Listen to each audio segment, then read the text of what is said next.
So once again, ladies and gentlemen, the staging lanes are open for open time runs this morning.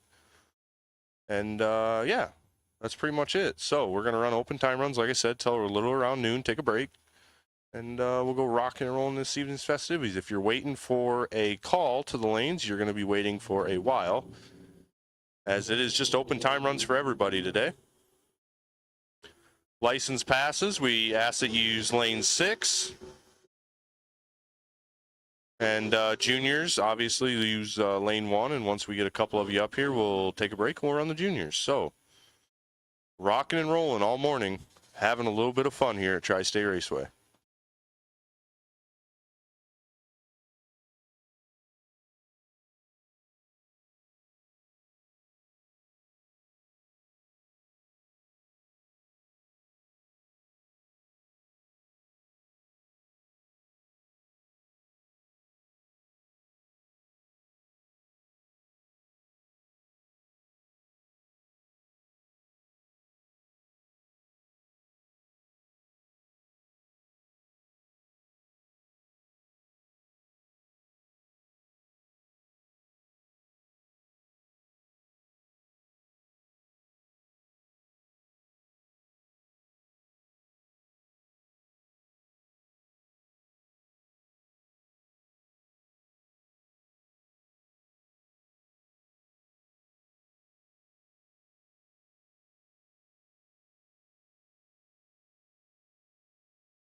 Alrighty, so attention in the pits. Attention in the pits. We are going to extend test and tune due to our little cleanups this morning. We're going to extend test and tune probably till 12:30 and then take a short break. So I'll be calling the lanes closed probably around 12:20, and we'll run out the lanes, and then we'll take a small break right there around 12:30. So we will extend test and tune for half an hour to try to offset the little bit of oil cleanup we had this morning. But we thank you guys for sticking with us, trying to get it done the best we can with our limited daylight hours, and we just want to make sure we have enough time to get the Gambler and the team race in this evening. So, but don't be concerned. If you have a test and tune card, you can still test and tune this afternoon. We will call you up by class, but the open test and tune will be coming to an end at 12:30. And we'll take a short break for lunch. So once again, if you have a test and tune card, if you paid your $40 for your test and tune card, you're welcome to test and tune all afternoon. We will call you up by class. If you did not buy a test and tune card, your test and tune will end at 12:30. So that's kind of how we're rocking and rolling with it today, and it's going smooth enough. And yeah, we'll get through it together. So like I said, we're going to extend test and tune to 12:30. And we will rock and roll from there. So I appreciate you guys hanging out with us, and we'll talk to you real soon.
All right, ladies and gentlemen, I'm going to go ahead and say we're going to close the staging lanes for the morning session. So we'll run out the cars that are in the staging lanes. I know we got a full lanes here, but we're going to close the staging lanes and run them out and take a small break for lunch, and then we'll get into this afternoon. So once again, the staging lanes are closed for this morning's sessions, and we'll run out everyone that's in it and take a small break. So once again, staging lanes are now closed for this morning's test and tune sessions.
Alrighty, attention to the pits, attention to the pits. If you are interested in running the Gambler this afternoon, if you are interested in running the box or no box Gambler, please come on up to the tower. If you haven't purchased an entry yet, I'm sorry, let me back this train up. If you are interested in running the box, no box Gambler this afternoon, and you have not purchased a Gambler entry yet, please come on up to the tower and we'll get you settled up and get your tech card in the right spot. So once again, if you are interested in running the box, no box Gambler this afternoon, we need you to come on up to the tower and get your tech card in the right spot, please. And once again, if you have any tech cards out there, we need you to get them turned into the tech shack up there in the corner.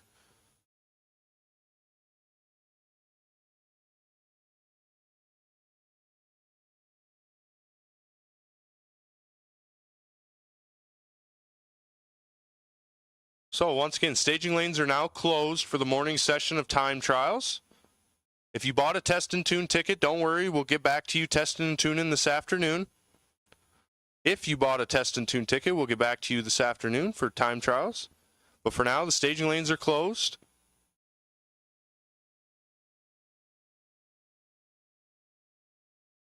Once again, if you are interested in entering the box, no box Gambler this afternoon, we need you to come up to the tower if you have not bought an entry yet.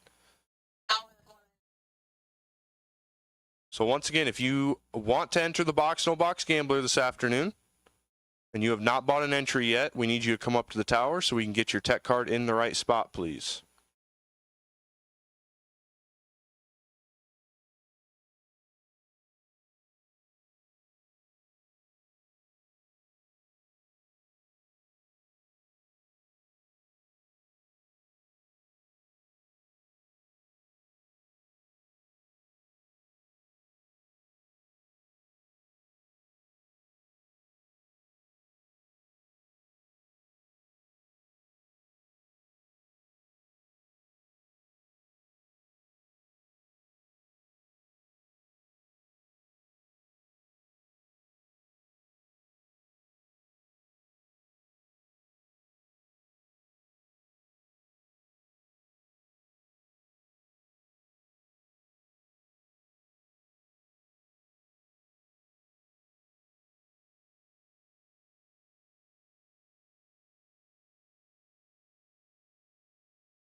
So once again, just a reminder, staging lanes are now closed.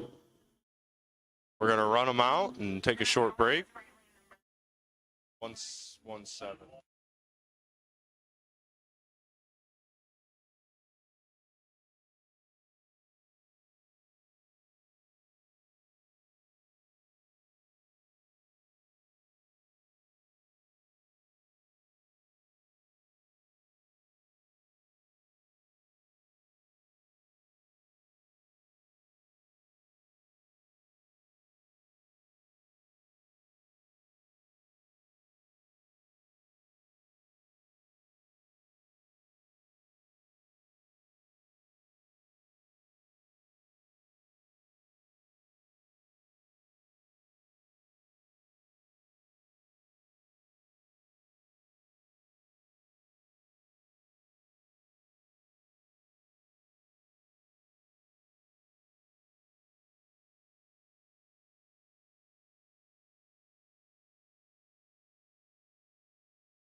Once again, just a reminder that the staging lanes are now closed. We're going to run them out. We're going to take a small break, and then we'll get into this afternoon. So once again, if you are interested in entering this afternoon's box, No Box Gambler, and you have not paid for your entry yet, we need you to come on up to the tower and get squared away so we can get your tech card in the right spot. So once again, anyone interested in running for the box, No Box Gambler this afternoon, we need you to come on up and get your tech card switched over to the right spot so we can make sure that all the tech cards get put in properly. Test and tune will continue this afternoon. We will call you up by class. Everything this afternoon will be called by class. We'll start with No Box Gambler, followed by Box Gambler, followed by the 348-409 Club, followed by the Junior Gambler, and then we will call Test and Tune, and then we will start again. So once again, it'll be No Box, Box, 348-409, Junior Dragster Gambler, Test and Tune, and back to the start. So that's this afternoon's run order, and once we come back from break, we will get going.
Alrighty, with this car right here on the starting line, that is going to end our morning session. We're going to take a small lunch break, make sure our employees get fed, and then we're going to get rocking and rolling with some racing this afternoon.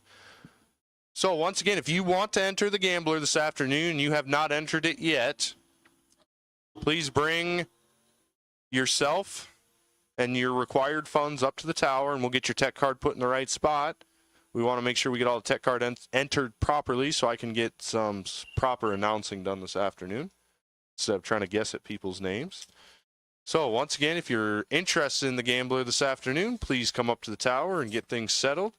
And with that, we're going to take a small lunch break. We want to thank you guys for sticking with us this morning. It was kind of an uphill battle, but we got through it. And we're going to get rocking and rolling here again. Ooh, I'd say right around... probably calling cars here at 1:30. So it's going to be a short 15-minute break. Going to get some people fed, and we'll be rocking and rolling here a little after the half hour. So head on over to the concession stand, get yourself something good to eat, and we'll talk to you real soon.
Alrighty, ladies and gentlemen, your first call to the lanes. No box gambler.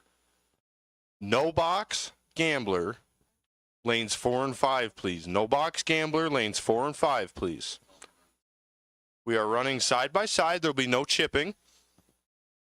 But no box gambler. This is your first call to lanes 4 and 5, please. No box gambler. Lanes 4 and 5. Your first call.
Alrighty, no box gambler. No box gambler. This is your second call to lanes 4 and 5, please. No box gambler. Your second call to lanes 4 and 5.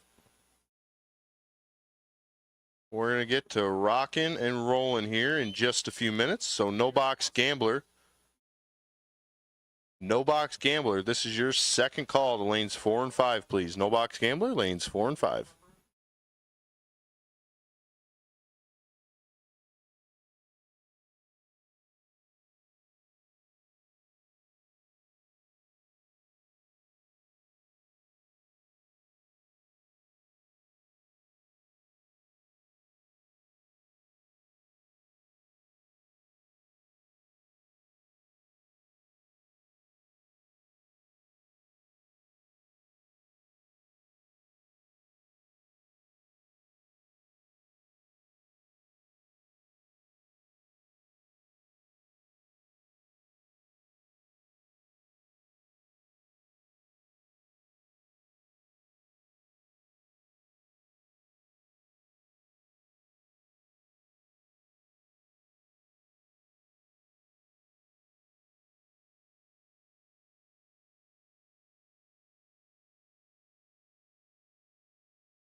last and final call. No box gambler. Last and final call to lanes 4 and 5, please. No box gambler. Last and final call to lanes 4 and 5, please. No box gambler. Last and final call to lanes 4 and 5.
Alrighty, just a license pass here as he's working towards getting his NHRA license updated and current. And then we will get into some racing action here. I'm going to turn the music down here.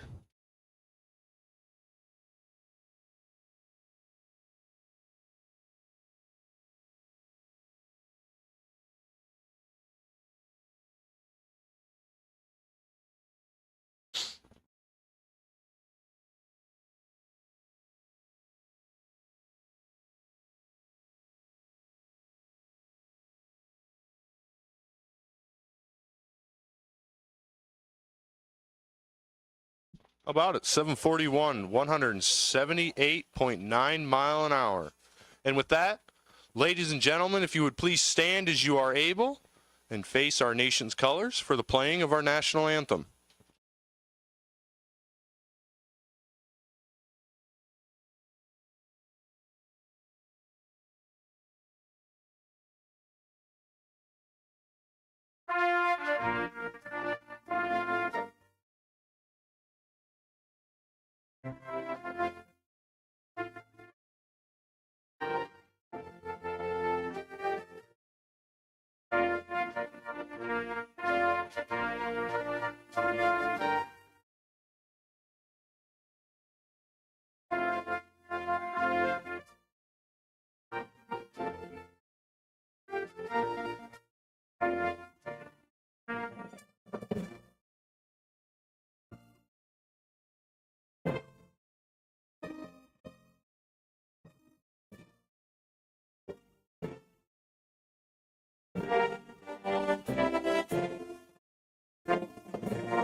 Alrighty, and without further ado, ladies and gentlemen, it is time to race as our no-box gambler is suited up and ready to rock and roll. And with that, I will put out our first call for the box gambler into lanes 7 and 8, please. First call, box gambler into lanes 7 and 8, please. And we are ready to go on this beautiful Saturday, the penultimate Saturday of the 2024 season.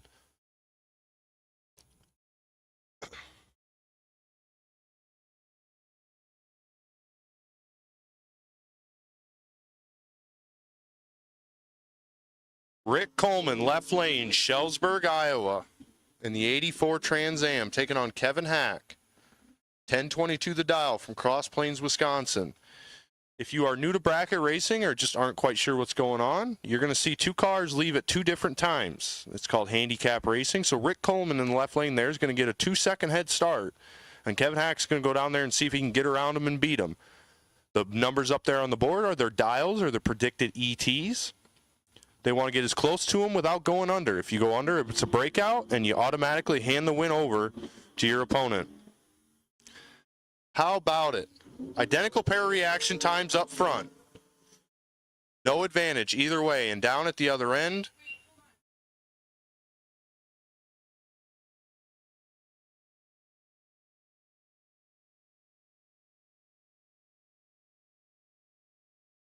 Rick Coleman's 38 on the tree, dead 1 to be 39 total. Kevin Hack is 38 on the tree, dead 7 to be 45 total.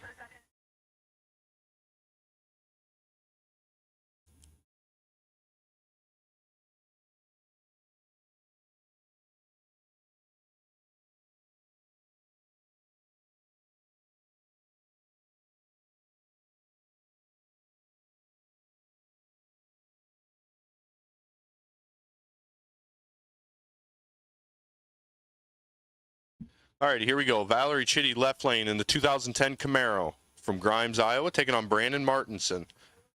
Ladora, Iowa, 1039 the dial in the left lane, 972 the dial for Brandon in the right lane.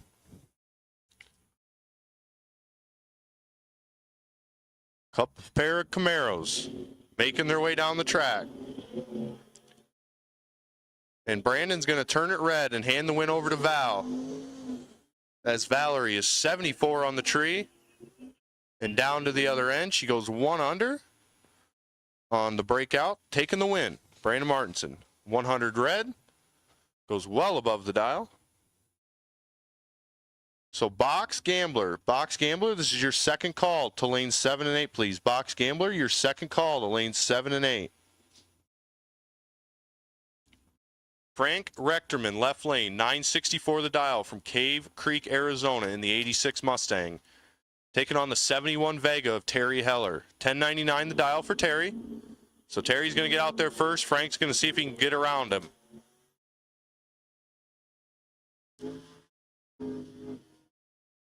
Four numbers in the pocket for Terry. Down to the other end, he's going to get the win. As he's 22 on the tree and 69 above for the win.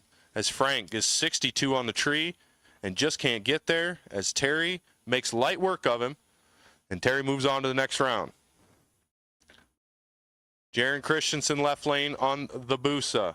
939 the dial for the scooter.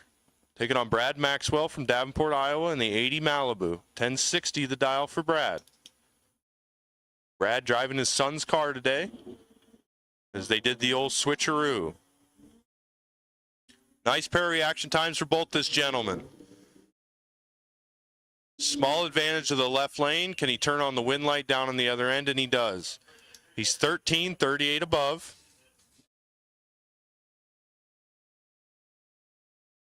Taking on Brad Maxwell's 21 on the tree and 49 above. Jaron moving on to the second round. Brad finding the buyback lane. Coley Novak in the 87 Mazda. What a beautiful carbon fiber car. Left lane, 974 the dial for him. Charles Sullivan, 1019 in the right lane. Charles from Manchester, Iowa, about 15 minutes down the road on Highway 20. And Coley's going to turn on the dreaded red bulb And hand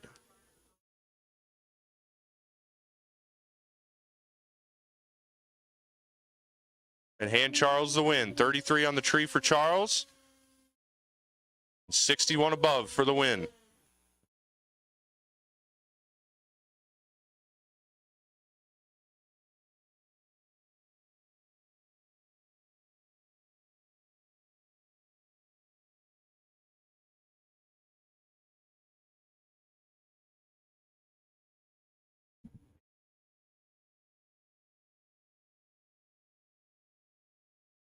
Stan Kepka, left lane. Atkins, Nebraska, the long hauler. In the all dollars, no cents car. 1640 the dial. Brian Moody's going to wait it out for 7 seconds. That's too bad. Waits 7 seconds, turns at 23 red, hands the win over to Stan. Stan gets the win. Moving on.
All right, attention in the pits, attention in the pits.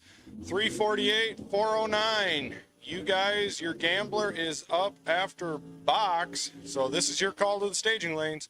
348, 409, bring them around. I know a couple of you were in our no box here, so we'll give you time to cool and fuel, but 348, 409, guys, go ahead and start bringing them around into lanes 4 and 5 for your gambler.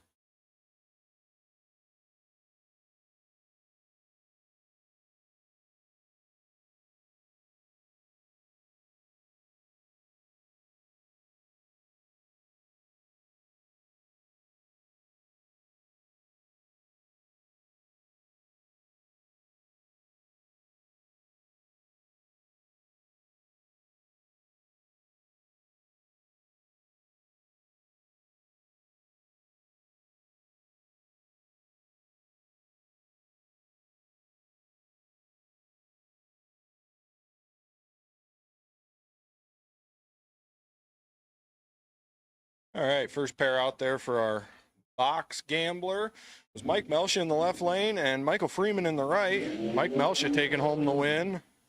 Michael Freeman had it done up front, but ran a little too fast on the other end.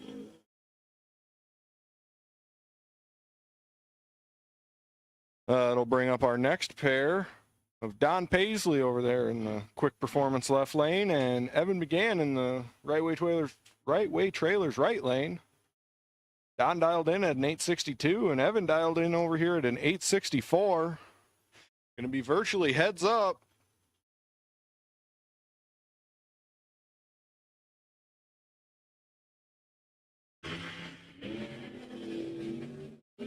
And Evan's going to let go of the button just a little too early. He's going to run, well, a little bit on the red side. We'll just leave it at that. And Don Paisley's going to go 25 up front and 36 on the other end. Put her 61 total. And he will be coming around for round number 2 of our box gambler.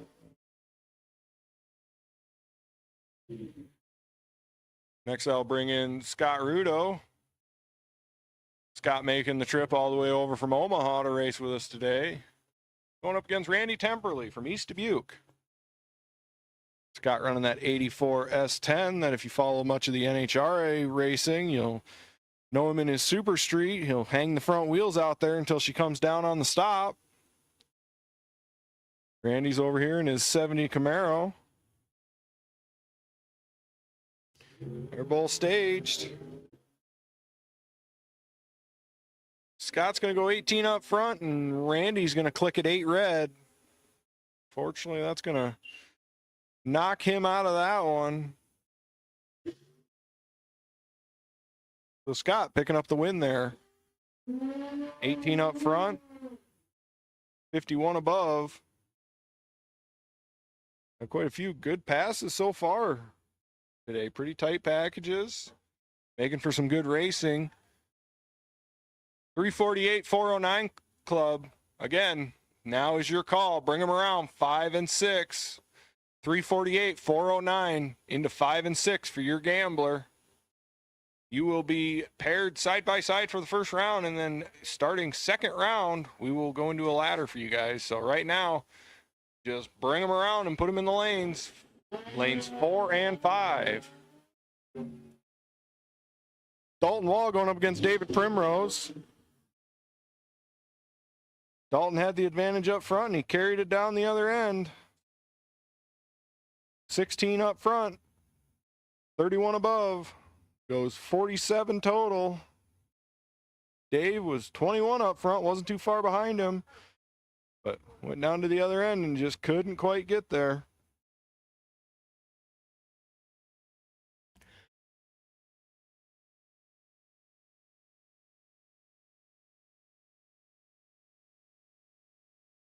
That'll bring up Tyler Stick and Mike Fuller. Oh, it looks like Tyler managed to get it on the 2-step this time. Last time it went right to the limiter on him. Win goes Mike Fuller's way. 13 up front, 28 above, locks Tyler out.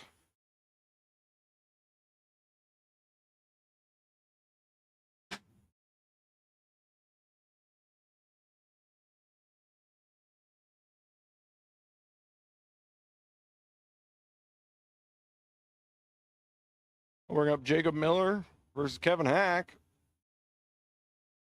Kevin is one of our bottom bulb racers here in the box side.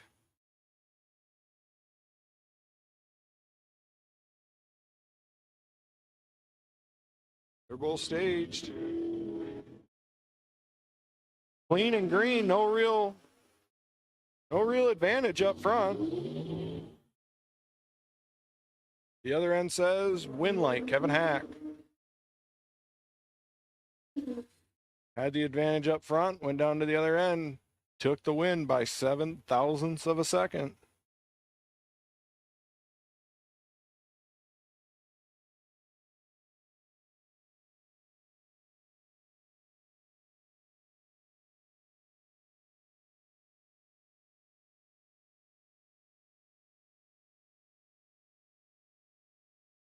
And that brings up Travis McMahon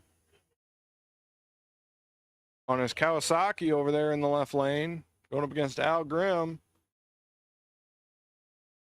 Looks like Al had to switch to his backup car. Bought a brand new Folk dragster this year, but I know he was having some problems with it. But the win's going to go to Travis McMahon. Al clicked her 4 red, and, well, he took the time hit out of it.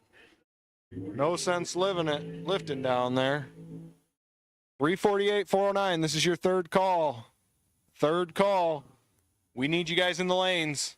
We're about through our box gambler here, so you guys need to be in the lanes.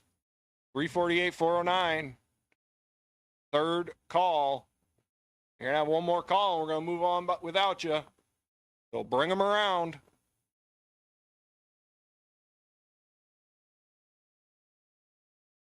I'll bring up Zach Mortensen and Garrett Chitty. Zach in his turbo dragster over here in the right lane, going up against Garrett in his 92 Camaro, running in the left lane.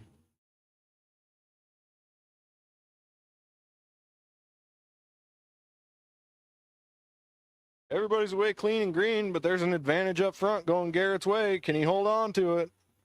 And he will. 007 up front, 32 above. Locks Zach out from the word go.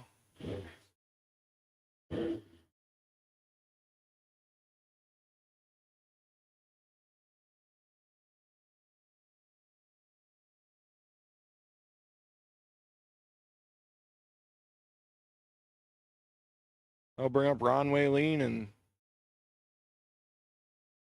I'm pretty sure that's Brandon Martinson in there. Not the name I'm getting up here, but it sure looked like him earlier when I saw him. Clean and green, and big starting line advantage going Brandon's way. Get to the other end. Win light says Ron Waylene. Brandon went down and broke out by a bunch, and he had room.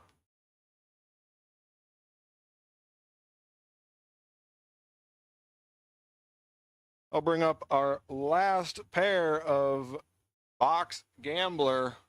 Again, last pair of box gambler is on the line, which means 348, 409. You're running late. 348, 409, last and final call. Last and final call, 348, 409. Bring them around. Juniors, junior gambler, you guys can start bringing them around. We're going to take you over there in the short shoot in lane 1. So juniors, go ahead and bring them around. We'll take you over there on the short shoot.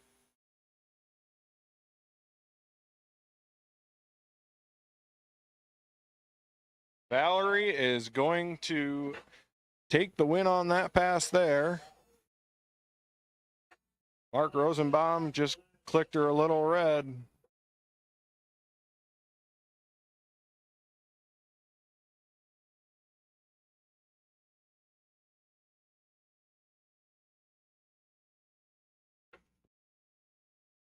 And now it looks like we're getting a short little parade from Jaron Christensen.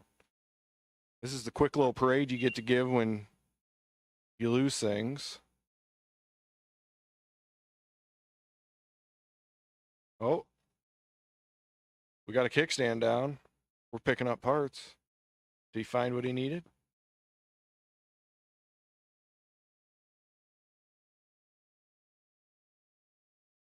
It looks like he's going to head off the top end. Must have found what he was looking for.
And after a few tests in tune there, it looks like we're going to be pulling in next our 348-409 group.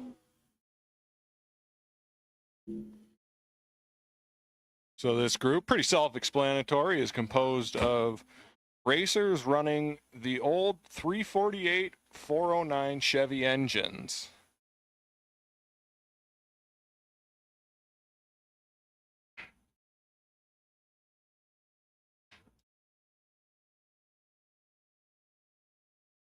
First pair will be Jerry Knutson. Oh. And John Cassidy. John is going to clicker red by a bit. Jerry's going to take the win first round.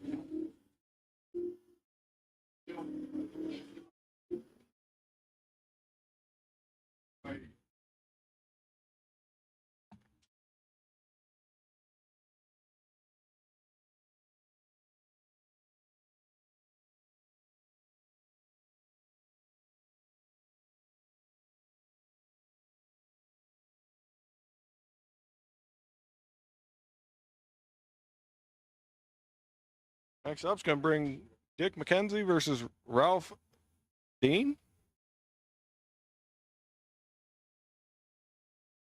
'62 Chevy against a '63 sedan.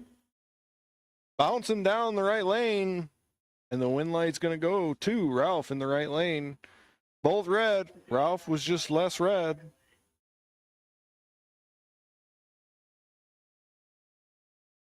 So Ralph's going to take the true start win by going less red than his opponent.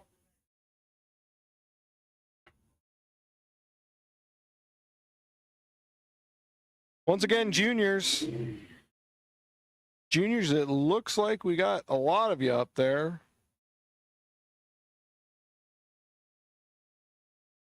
But juniors, if you are not in the lanes and you plan to race on the Gambler, you need to be in there.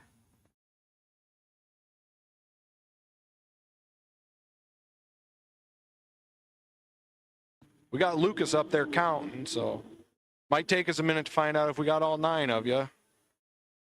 He doesn't have to take off his shoes, so at least we don't have to wait for him to relace those up. But I'll bring up Sean and Glenn. Sean clicking it a little red, giving the win over to Glenn.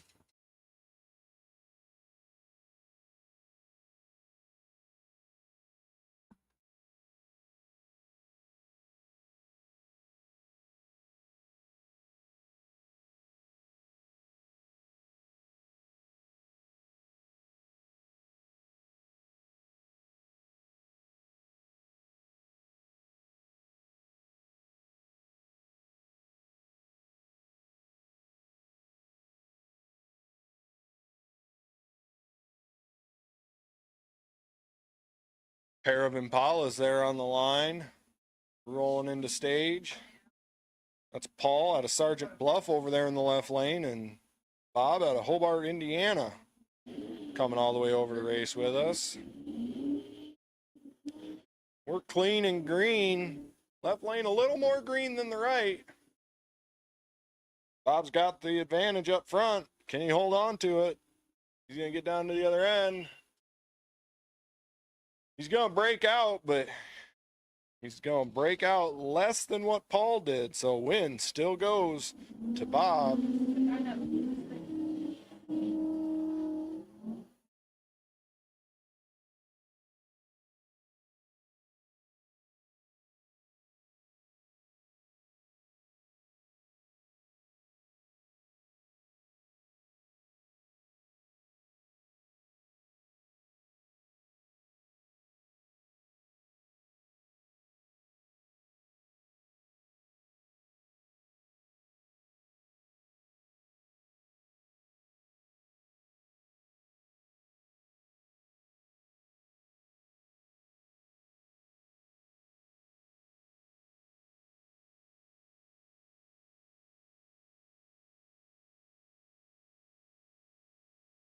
Test and tune, test and tune. Now is your call.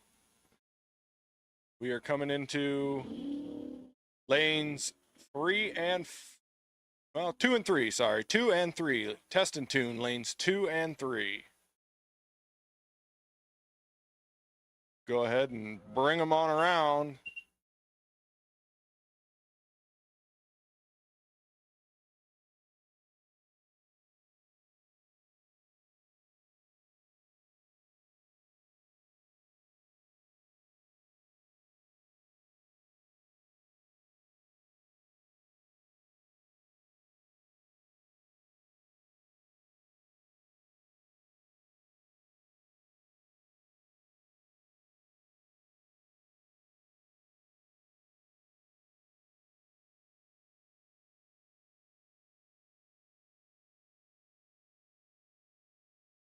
Bull's going to get the automatic win there, as Scott could not stage the car under power. So he rolled out of his burnout, and I don't know if he heard something he didn't like, saw something he didn't like. Sounds like the battery might have died. But he is going to be headed back.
All right.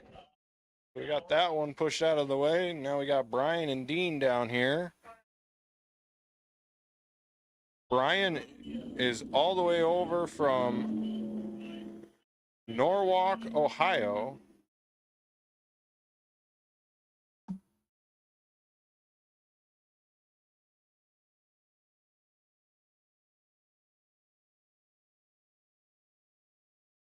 Coming over from Norwalk, Ohio. Dean up from Topeka, Kansas. Dean's going to let go just a little too early. Click at 13 red. Hand the win over to Brian.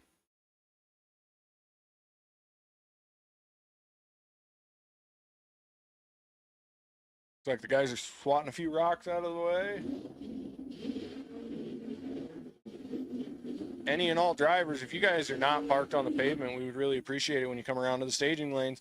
Just tap on your fenders a couple times, knock any of those loose rocks out. Saves us a lot of time down here on the starting line, having to swat them out of the way.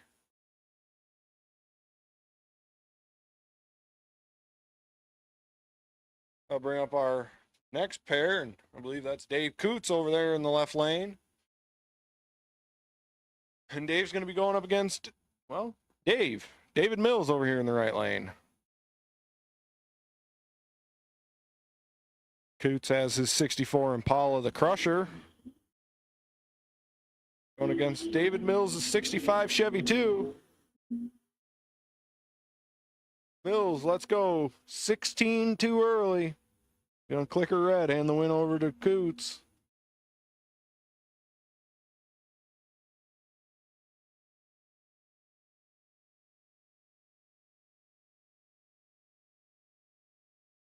Juniors, last and final call. I don't know if we got all of you up there or not yet, but juniors, last and final call.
Winning that last pair there, going to Brian.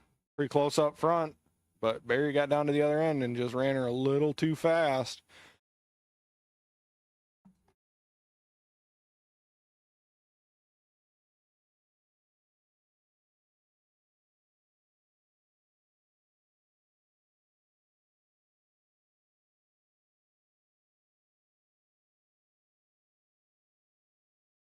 Mike Steele, Tom Paulin. Tom getting a little bit of an advantage, or not an advantage, sorry. A little bit of a head start from Mike. And not sure what happened. Tom must have woke her up a little bit because Tom went down there and went a 1386 on a 15 flat to break out big. Had plenty of room down there, but went a little too fast.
No box gambler, no box gambler. Go ahead and start bringing them around. 7 and 8, 7 and 8. No box gambler, 7 and 8.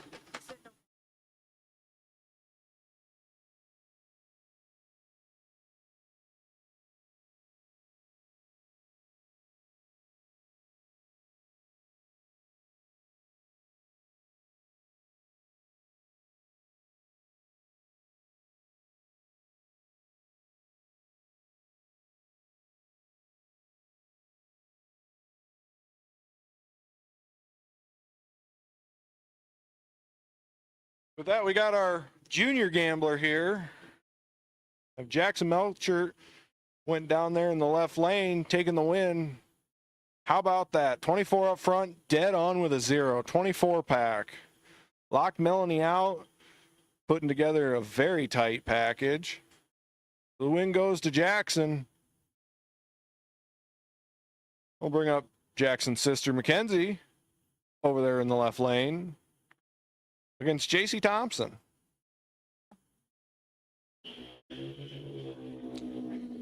JC lets go just a little too early to turn on the red light, handing the win over to Mackenzie. Double breakout on the other end. Mackenzie not missing by too much. So it looks like her and Jackson might have those cars figured out. I know these guys have done a lot of racing over the years. Or over the year. Yeah, it was my bad. I called him 7 and 8. I'll change it. No box. No box. Correction here. 5 and 6. Nope, sorry. 4 and 5. 4 and 5. I'm new up here. This is why they leave me down below. So, no box. 4 and 5. 4 and 5. Bring them around. That's your no box buybacks. 4 and 5.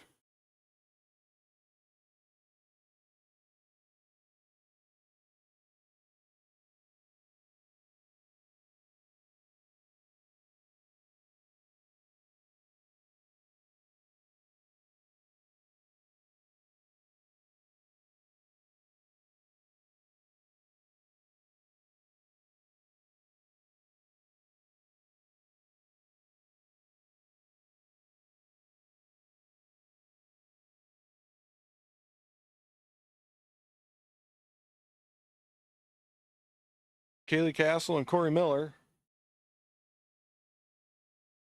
Corey getting the win on a red light from Kaylee. Bringing up Savarudo and Grace Dottie.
Again, we're just going to clarify here. It is no box buybacks. No box buybacks in 4 and 5. No box buybacks 4 and 5.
test and tune cars. If you are out here just test and tuning, if you are just here to test and tune, you are not in the gamblers, you are just making test hits, you need to wait until you are called. You will be called to 2 and 3, but you are not being called now.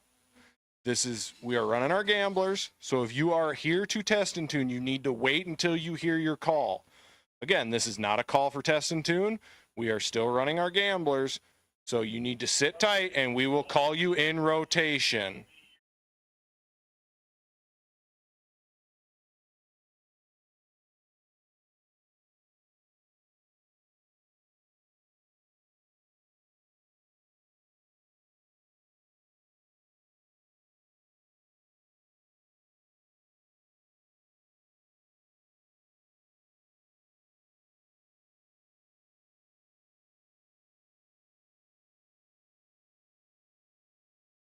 All right, no box winners. No box winners. I think most of you guys are sitting up top of 4 and 5 there. Go ahead and come on down. No box winners. Bring them around. Put them in the lanes 4 and 5. Again, if you are just here to test and tune, you need to sit tight. You will be called in rotation. We are running test and tune in rotation. So you need to wait until we make the call. We're going to run through our gamblers. And once we get to your turn in the rotation, we will make a call. But test and tune, sit tight until you are called. Again, no box winners. No box winners. Come on down, 4 and 5. No box winners to 4 and 5.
Box buybacks. Box buybacks. If you lost first round and you'd like to buy back into the second one, bring them around 7 and 8. Box buybacks. Buybacks only. Just the buybacks. Bring them around 7 and 8. No box winners. You should be in the lanes. If you're not, you're late. You're going to want to get around there. We're finishing up test and tune. We're going to do a little track cleanup, and then we are going into round number 2 of no box. So one more time. Box buybacks. Box buybacks. Bring them around 7 and 8. Lucas is up there to take your money. No box. All no box. You should be in the lanes already. If you are not in the lanes and you are still in no box or you wanted to buy back, you are late. You need to be in the lanes now. So no box, you should be in the lanes. Box buybacks, you should be headed to the lanes. And box winners, you are on standby. So box buybacks, bring them around. Everybody else is on standby. And again, test and tune, that includes you. You need to wait until you're called. We will call you in rotation. You'll still get your hits today, but just wait until you are called.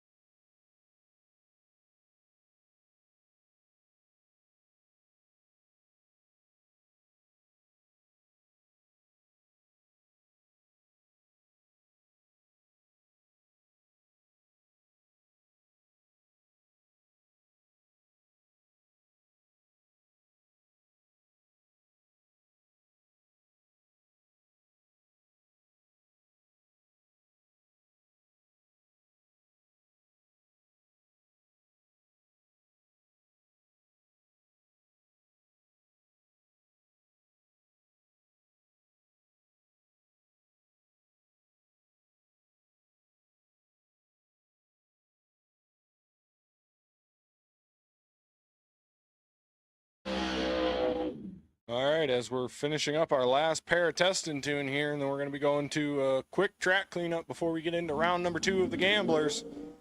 I want to make the second call. Box buybacks. Second call. Bring them around to 7 and 8. No box, you should be in the lanes.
And with that, it looks like Ryan's going to throw the tractor in reverse, park it, and we are going to be headed into round number 2 of the No Box Gambler.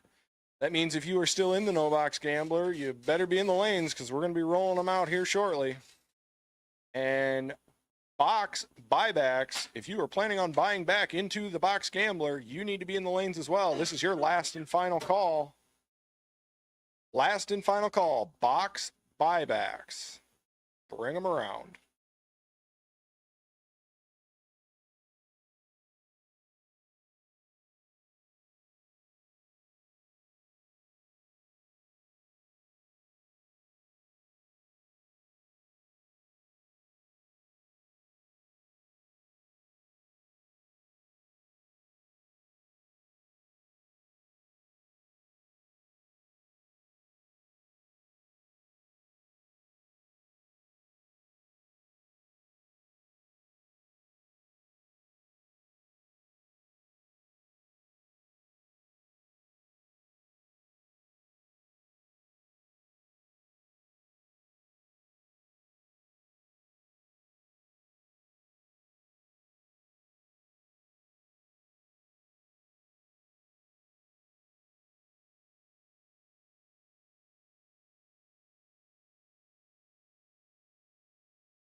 Starting off round number 2 of our No Box Gambler is Bill Cox in the left lane, going up against Brian Moody in the right. Bill dialed in at a 925 and Brian dialed in at an 898. They're both away. Brian's going to hand the win over to Bill. Clicks are off a little too early, going 35 red. Bill's going to get a time hit. Looks like he's picking up a little bit there. Going to take that one back to the trailer and get her dialed for third round. It brings up Tim Connie and Ryan Rutledge. Tim running his 65 Chevy 2 against Ryan Rutledge in his 75 Nova. Sorry, 75 Love. A little dyslexic up here today. Starting line advantage goes to the left lane. Gets to the other end. And he's going to hold on to it. Had room to spare down there. Win's going to go to Tim Connie. He's going to bring her back around for third round.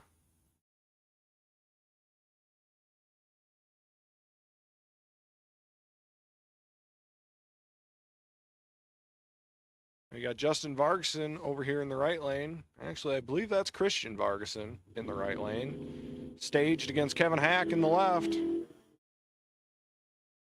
Reaction time up front going to the right lane. Kevin's got some work to do. See if he can get around him. Win light goes. Left lane, Kevin Hack. Managed to get around him. Box winners, Box Gambler winners. If you won first round and you would like to race in second round, bring it around. 7 and 8.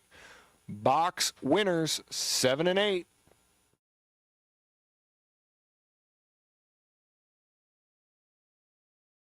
Now we've got Sherry Coleman over there in the left lane. Going up against Kagan Hilsenbeck. A 2012 Challenger against an 81 El Camino. Left lane dialed in at a 1367. Right lane in at a 1275. Challenger's going to get a little bit of a head start there. And the Challenger's going to click it a little red, handing the win over to Kagan. Going to run down there. 1277 on a 1275 for the win.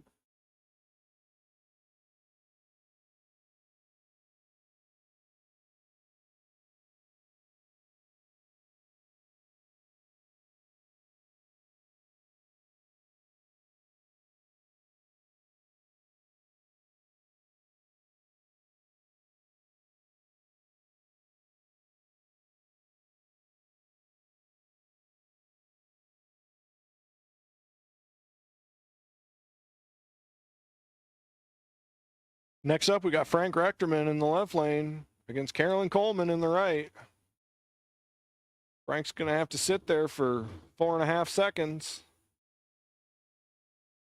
giving Carolyn the headless start. Doesn't bother him. Frank's got the advantage up front. Takes it to the other end. Holds on to it. Frank's 49 up front. 65 above for the win.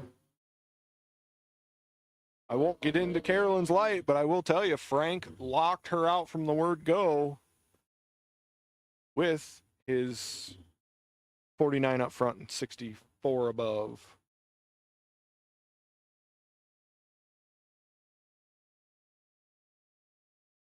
That brings up Coley Novak, dialed in at a 976 in his 87 Mazda. Racing Steve Geiger in his 2000 S10, dialed in at a 982. Not much separates them. But Steve is going to let go of the button just a hair too early. The clicker 008 red. Coley's going to say thank you, take the win, bring it back around for third round. Once again, box winners, this is your second call, box winners, bring them around, 7 and 8.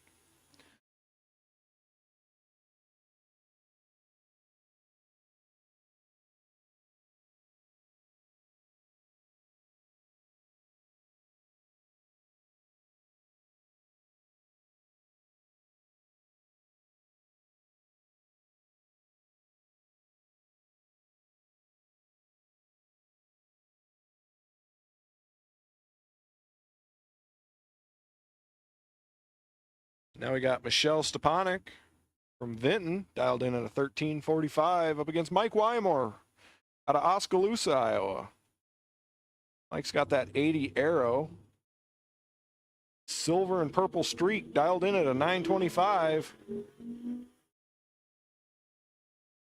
And Mike's going to let go over just a little too early. Michelle's going to take the win, take the time hit.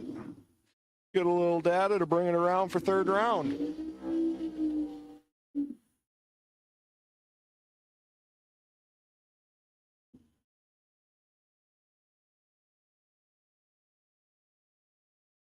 Trying to join her in third round is going to be Rick Coleman or RJ Mann.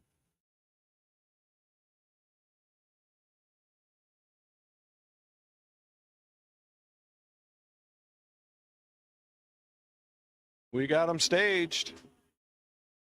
Rick's out early.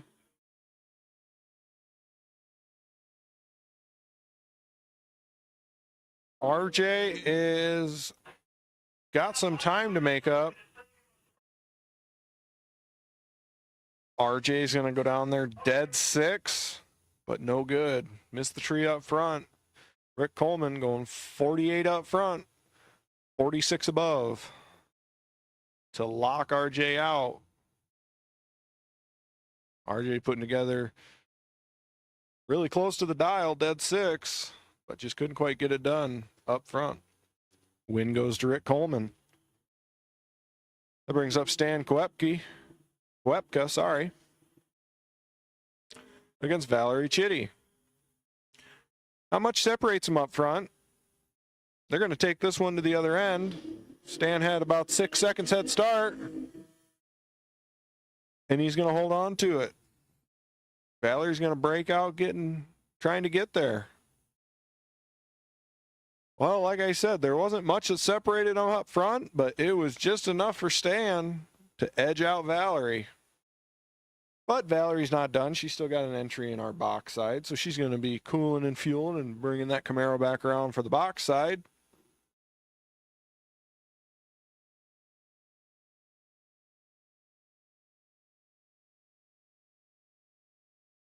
That brings up Bill Ray on his 05 Hayabusa, dialed in at a 904 against Mark Rosenbaum in his 64 Vet, dialed in at a 921. Mark's got the advantage up front.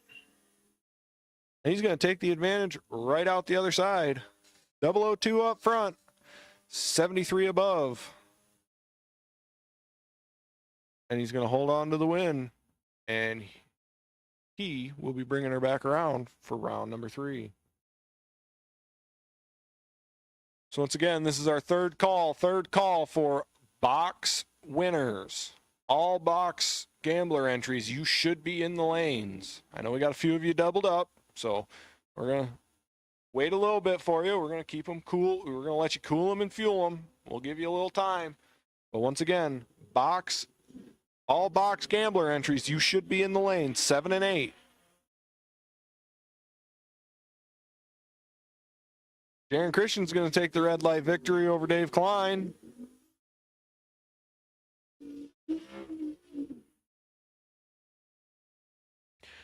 Jaron 40 up front, 19 above, go 59 total. And that is a pretty good package on a street bike. And even better to do it with this crosswind. I tell you what, I don't think I'd be throwing my leg over a bike today on the crosswinds. I'll bring up Aaron Ingalls and Austin McGann. Aaron's going to click her 4 red, hand the win over to Austin. We'll see how Austin can do running his number down on the other end. And he breaks out, double breakout.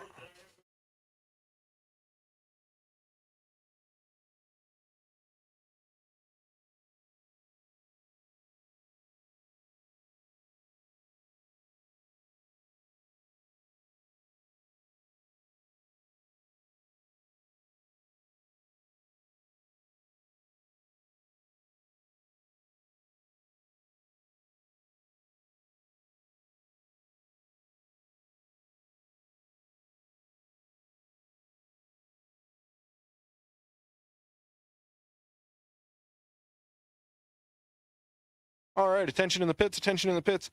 If you had your phone and you made your pass down the track and now you're getting back to your trailer and you can't find your phone, we had a phone fall out of a car down at Time Slip. So we have the phone down at Time Slip.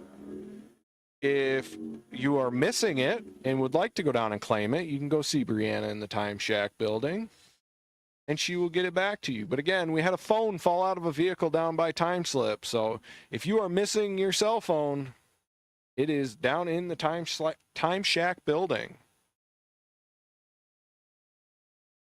Terry Heller and Charlie Sullivan there. Terry getting the win by a margin of victory of 0.0003. That is 3/10,000ths of a second. Was all that separated Terry and Charlie.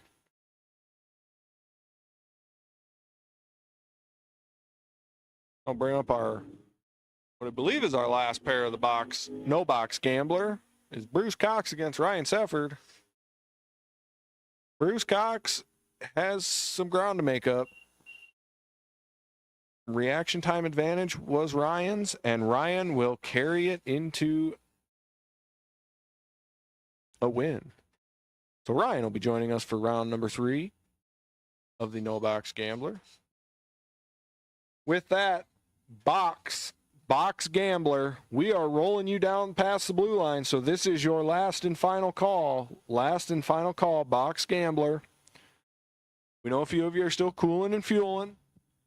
So take the time you need, but be mindful. We've got racers rolling down, so we're going to try and keep this program going along. We got some fun extracurriculars we would like to get to this evening, barring there is time left. So cool them, fuel them, bring them around. Box gambler, you should be in the lane, 7 and 8. With that, we will call the 348-409. 348-409. You guys can bring them around to 3 and 4. 3 and 4. I'm sorry. 4 and 5. 4 and 5.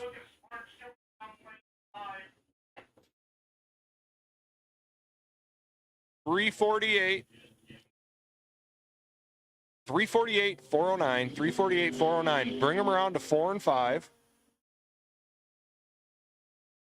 We're going to bring them around to 4 and 5. You guys are laddered, so you should be paired. I believe Dave was up here and got the ladder, so you guys should know your pairings. So go ahead and find your partner, bring them around, and we will start taking you guys in lanes 4 and 5. 348, 409 Club, bring them around to 4 and 5.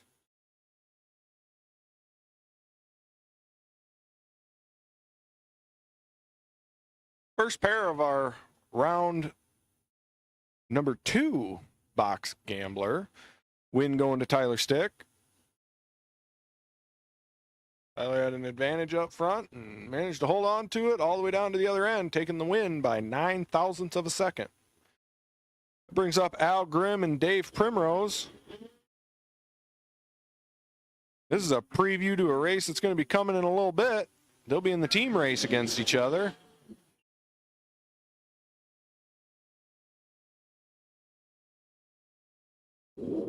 And that is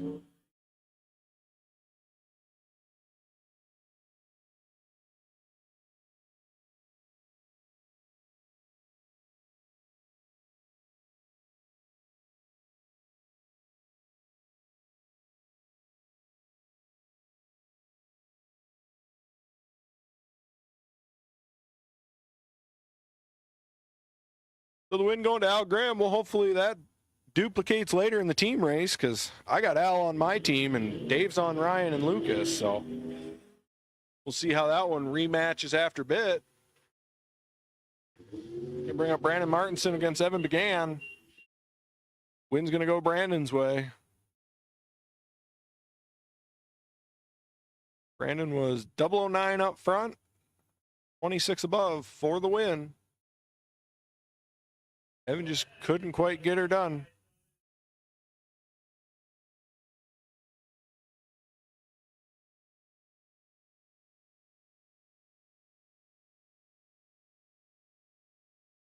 .348, 409, second call.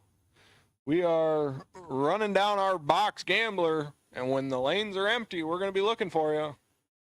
So 348, 409. You guys have your ladder, you have your pairings, bring them around to 4 and 5. Junior gamblers, bring them around. We will take the juniors in the short chute over there in lane 1, and we will take the rest of all of the 348, 409. I see you guys starting to come around the top. You guys should have your pairings. So go ahead and find your partner and bring it around. Park it in 4 and 5. 4 and 5.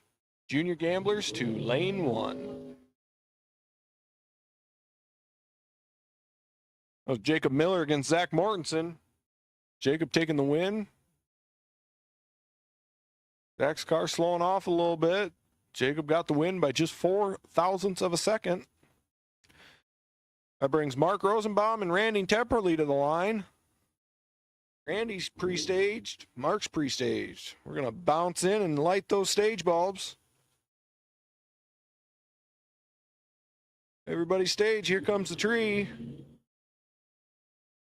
We are clean and green with an advantage to Randy. Randy's going to go down there and break out. Mark went a little sideways there off the hit. Not really sure what was going on there. Ryan kind of gave the look of what just happened there.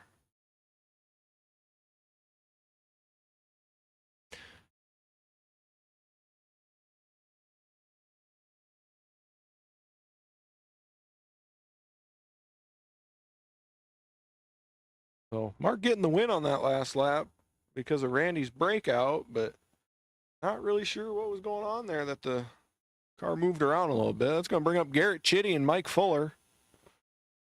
Garrett's dialed in at an 887 to Mike's 771. Just over a second between them. Mike's going to have to sit and wait. Garrett's going to get a head start. Everybody stage, tree comes down. Away they go. Reaction time advantage to Garrett. And at the other end, how about that? Garrett goes dead 5 to be 16 total.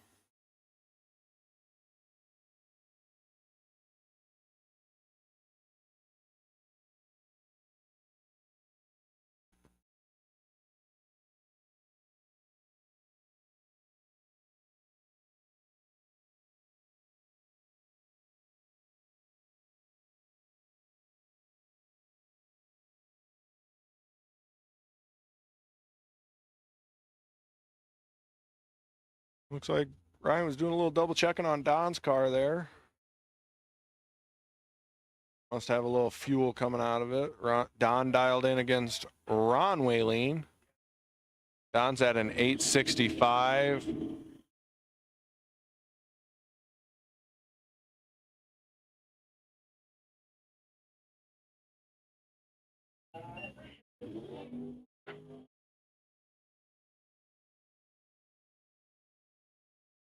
Not sure what all happened there. Tree came down, Don left, 005. Ron didn't go anywhere. I don't know if his car shut off on him or what the deal was there, but Don Paisley's going to take the win. 005 hitting the brakes on the other end not to break out. Brings up Dalton Wong, Kevin Hack. Dalton dialed in at an 846 to Kevin's 1022.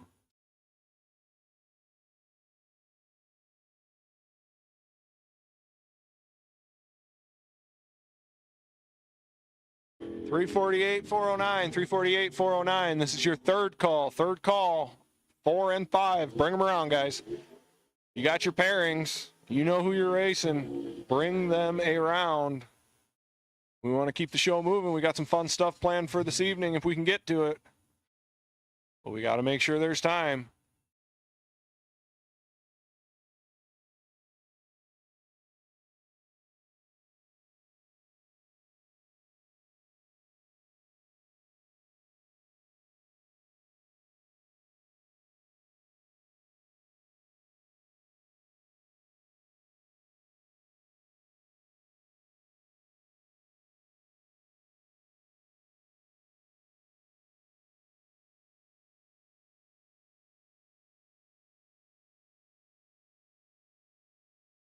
All right, 348, 409, guys. We are missing one pair. Oh, we got one car. We are missing one car.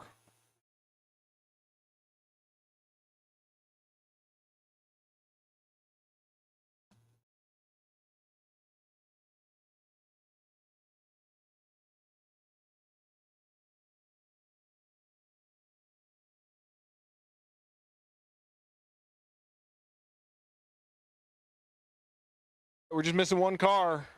I'm guessing since everybody else is paired up, I'm guessing it's our buy car. Looks like Valerie got the buy and she decided not to put the hit on the car, so she's going to back her out and take her back up to the trailer, get her cooled down. And there's our buy car. So it looks like that is everybody for the 348, 409. That's juniors, junior gambler. Bring them around. We're taking you guys in the short shoot. Junior gambler into the short shoot. Lane number 1. Bring them around.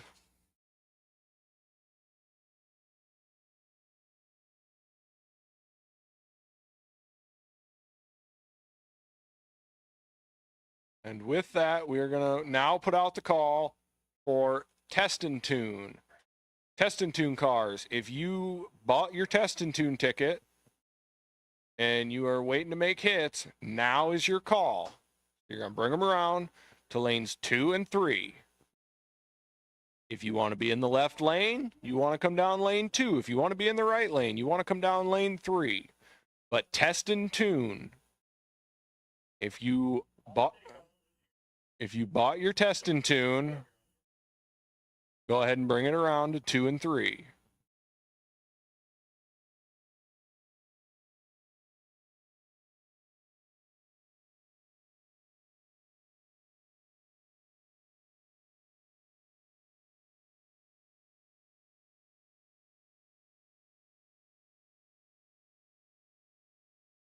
All right, juniors, last and final call.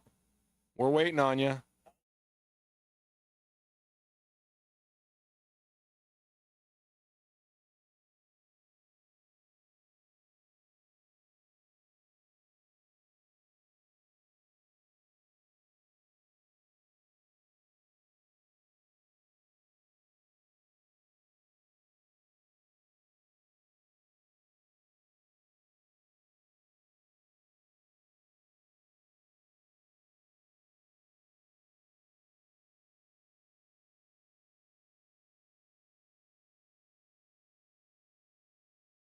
All right, again, junior gamblers, we have put out your last and final call. So if you want to race in round number 2, you need to bring it around. Buybacks or winners, doesn't matter. Just bring them around.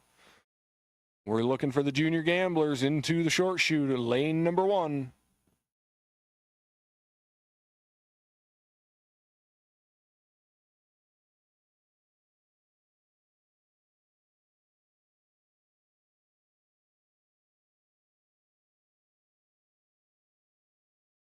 And as the club cars start rolling down, test and tune. If you are out here to test and tune, go ahead and bring the car around to 2 and 3. 2 and 3.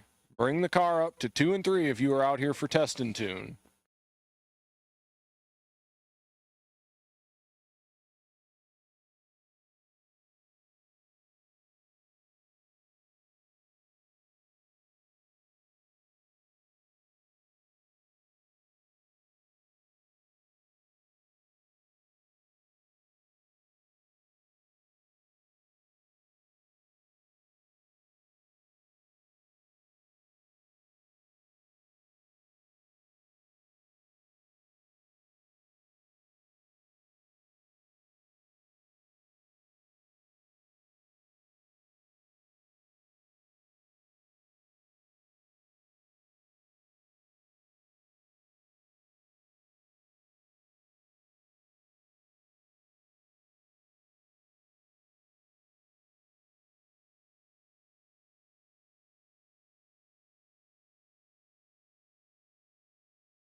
junior gambler. I believe we're just looking for Rudo. So Scott and Zava, if you guys want to bring it around, we are waiting on you guys. You are our last junior we're waiting on. So looks like there they come. So we are going to be ready to go. First pair of juniors goes out. Double red. Win going to Melanie Castle. True start win.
I'll bring up Kaylee Castle and Slade Hess.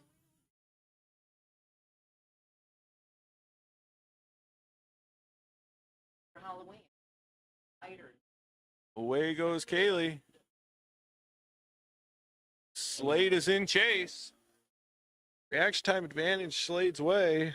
See if he can get down there and reel it in, and he does. Melanie going just 18 above. But wasn't quite enough. Slade got around her and got her covered.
That brings up Mackenzie Melcher and Corey Miller. Mackenzie dialed in at 890. Corey dialed in at an 822. Slight advantage up front going Mackenzie's way. Not a whole lot. They're going to take it to the other end, and the win light is going to come on for Corey Miller. Corey got around her right there at the end by 0.003 of a second. So with that, again, test and tune. You should be in 2 and 3 if you're not already. We are going to be making the call for no box.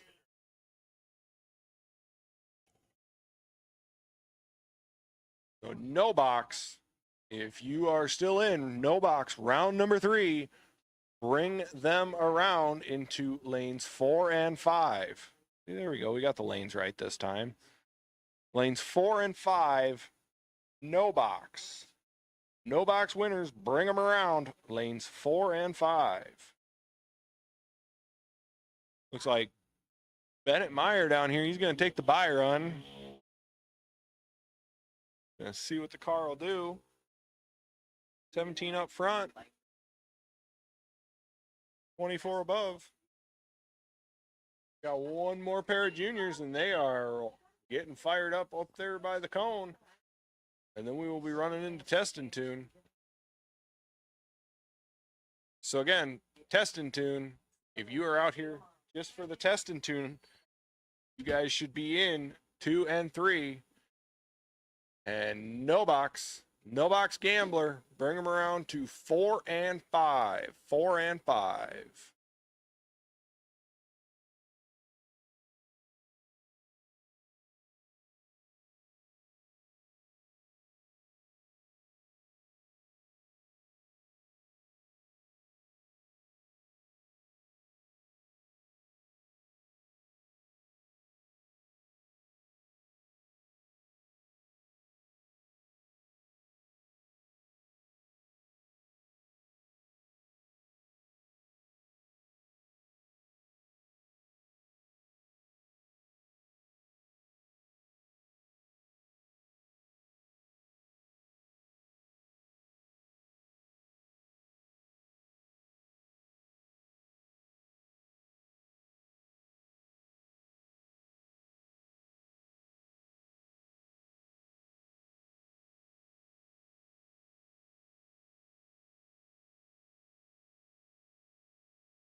All right, so no box gambler, you should be in the lanes.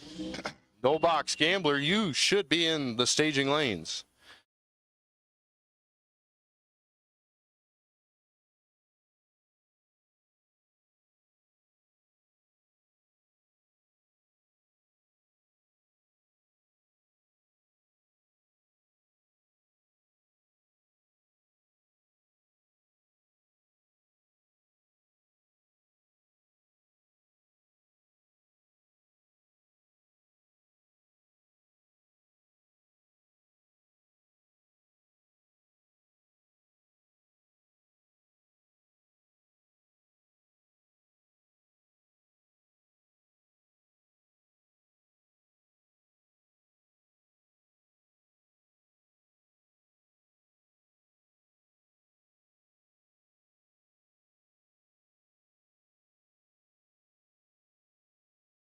So once again, no box gambler, you should be in the lanes. Go ahead and put out first call for box gambler. Box gambler, you should come to lanes 7 and 8, please. Box gambler, you should come to lanes 7 and 8. This is your first call. Box gambler, lanes 7 and 8, please.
So it sounds like all of no boxes in the lanes. We'll be bringing them down shortly here.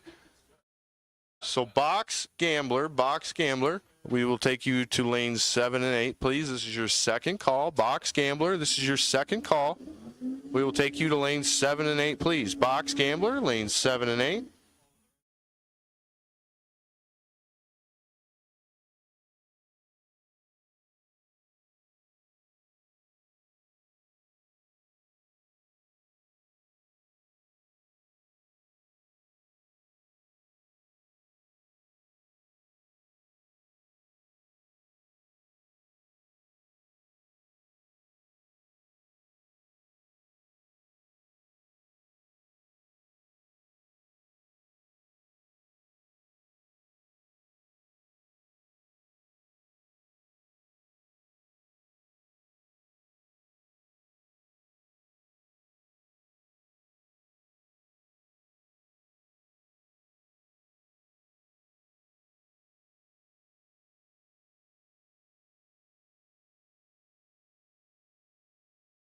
So it looks like we have a little bit of track prep to get done before we send the no box cars. So I just want to take a minute to thank all of our sponsors out here at Tri-State Raceway.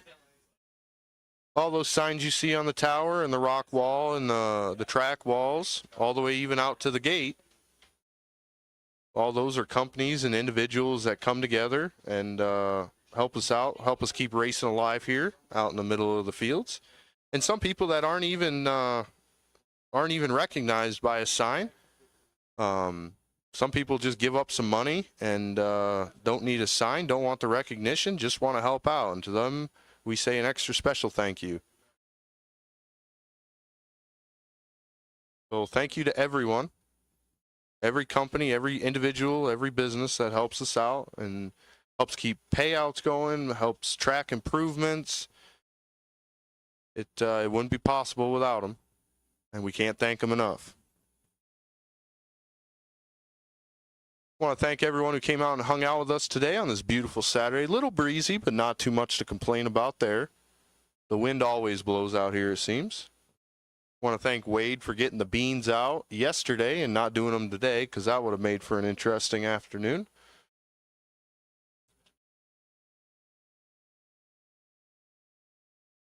But as he swings that tractor round and round, getting the track just right to get our no-box gamblers down the track just fine, we want to put out our third call for the box gamblers. Box gambler cars, this is your third call into lanes 7 and 8, please. Box gambler cars, this is your third call into lanes 7 and 8.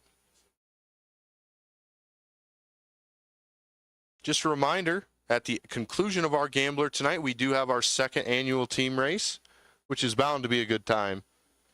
You wouldn't believe, for a race that essentially means nothing to anyone but us four gentlemen that keep the track operated, you wouldn't believe how much it means to these racers. For something that they are kind of just thrusted into, as they are picked randomly and let know. We picked them. I think we picked the teams last Thursday night and got everything set, and then they just don't know until we tell them. And then you wouldn't believe, like I said, how much it means to some of these racers, as the trash talk started early and came often. And yeah, it's quite the deal. And we want to thank all the racers for being a part of it. And obviously I'm a little bit partial, as I was part of the winning team last year, and looking to keep the trophy at home with us.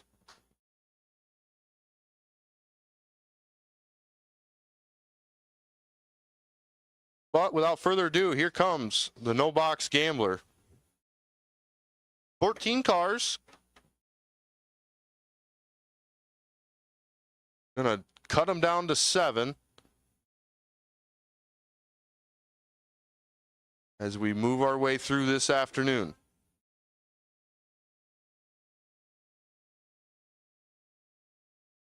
So, Box Gambler, this is your fourth and final call to the lanes, please. Box Gambler, your fourth and final call to the lanes, as we need you. So, Box Gambler, your fourth and final call to the lanes. Lanes 7 and 8, please. Box Gambler, lanes 7 and 8. Rick Coleman, left lane, 1226 the dial in the 84 Trans Am. Rick was 39 total first round, putting the hurt on Kevin Hack.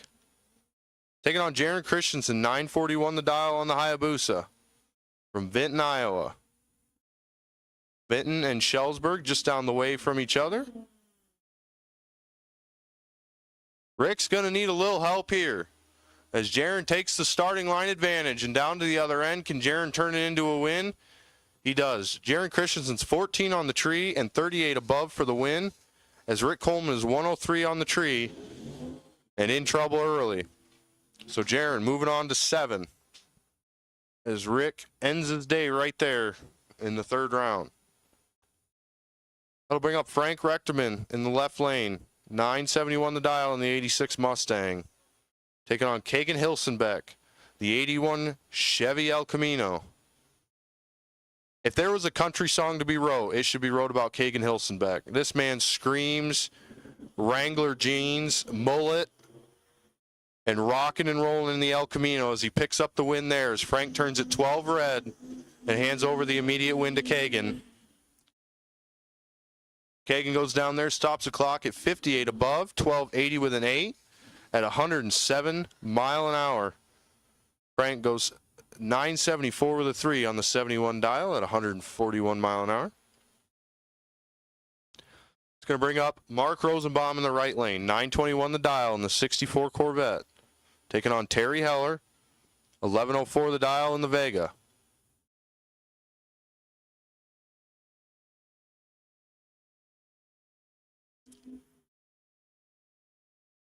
Four numbers advantage, left lane. Down to the other end. It's going to go Terry Heller's way. He's 15 on the tree and 42 above to be 57 total. Mark Rosenbaum is 53 on the tree and never gets there, as he goes 19 above No good.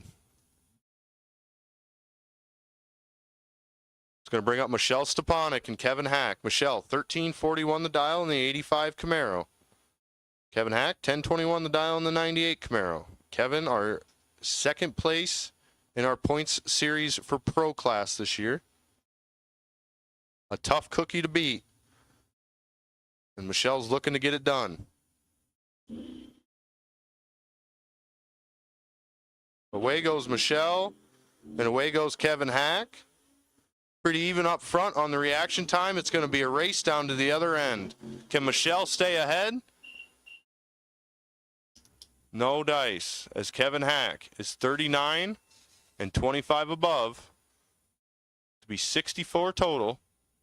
Michelle Stepanek, 63 on the tree, breaks it out 26, taking 27. Need to take 1 thou or less. Only needed to beat him by an inch. Beat him by about 6.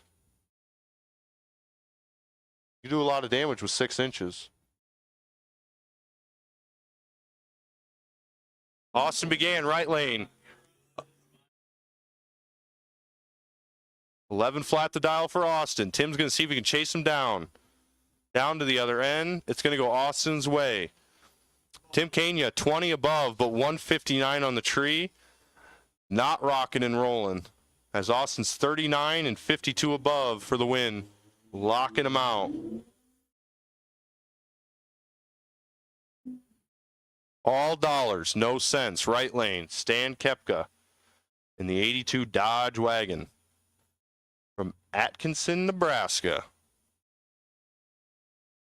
Better corn in Iowa. That's what I've been told. Bill Cox, left lane, 923 the dial in the 48 Anglia, 632 cubic inches of power underneath the invisible hood. About 632 cubic centimeters of power in the right lane's car, as he has dialed 1651. Bill is going to give him a 7-second head start, and let's see if he can wait that long.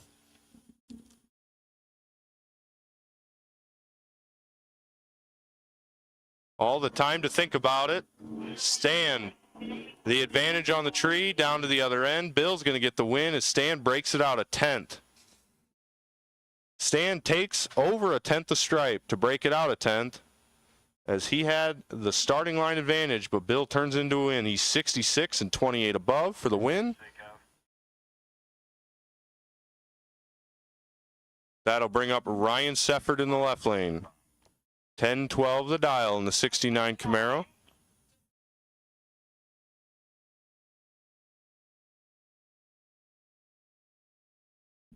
Ryan Sefford, 10-12 the dial. Coley Novak, 976.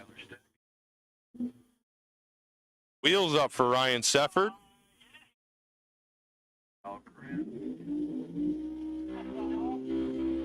Ryan turns on the win light as he is 30 on the tree and 42 above to be 72 total. Coley. Oh boy, Coley just had to turn around and look as he breaks it out 3 thou, taking 40. Oofta. Forgot to look in the mirror. Needed to find the brake pedal and couldn't get it done. So Box Gambler, we're missing, I think, one of you. Nope, we're good? We're good. All right, everything's good. Box Gambler, you're coming up next as we get this license passed down the track. Derek Maxwell looking to pick up his $9.99 and quicker license. Wheels up for the Malibu. 129 with a 3 to the 60 foot. Stops the clock at 9:02 with a 3 at 149 mile an hour. Scooting right along.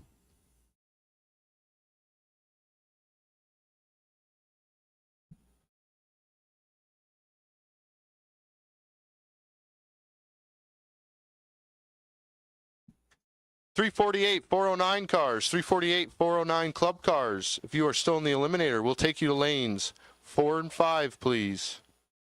What?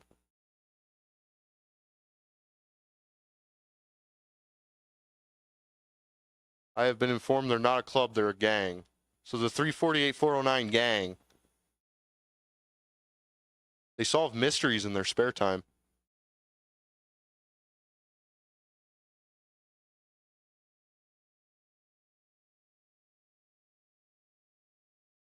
So 348, 409 cars, 348, 409 eliminator cars. We will take you to lanes 4 and 5, please. I believe there's 5 of you.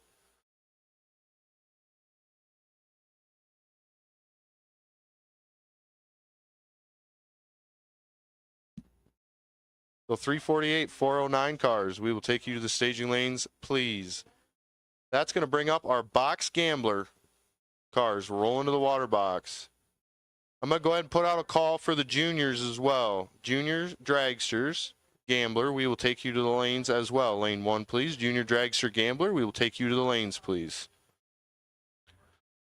So here comes box gambler. 348, 409 cars, we will take you to the lanes. Juniors, we will take you to the lanes, please. Thank you.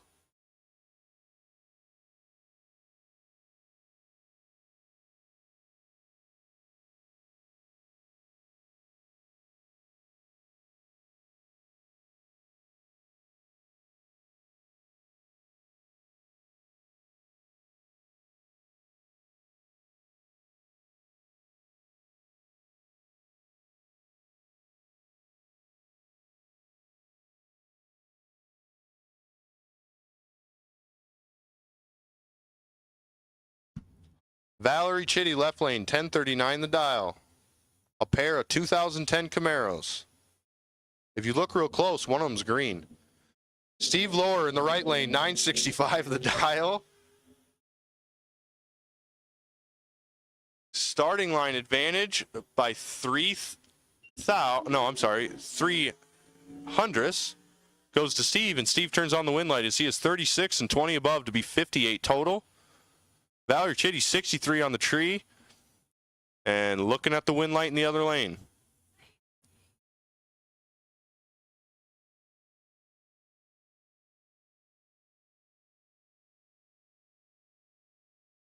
Yes, 878.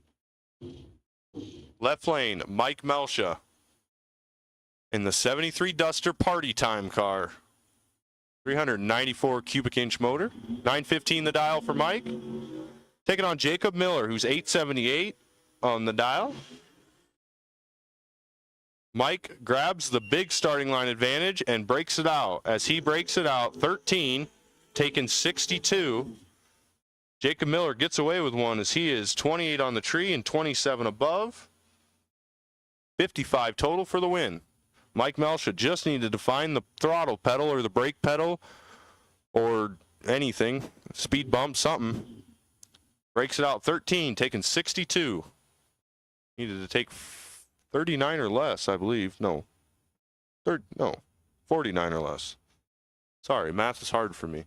Tyler Stitch, 753 the dial, and the Tyler Stick, 753 the dial from Fruitland, Iowa, the 97 Spitzer Dragster.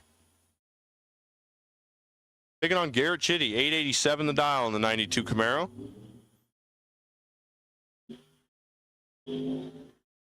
Good pair reaction times for both of these gentlemen.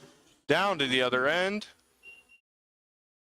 Garrett turns on the win light as Tyler goes oh so quick. Garrett is 20 on the tree and 21 above to be 41 total. Tyler had the starting line advantage, but just couldn't drive the other end as he breaks it out a ton. So Garrett moving on. It's going to bring up Kevin Hack and Al Grimm. Kevin Hack, 1021 the dial.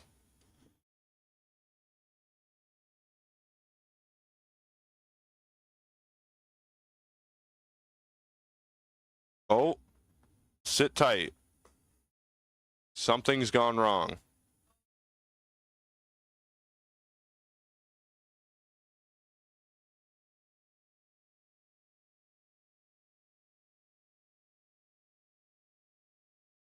So scratch that. Alex on the 2015 Lance Cabo moped, 772 the dial.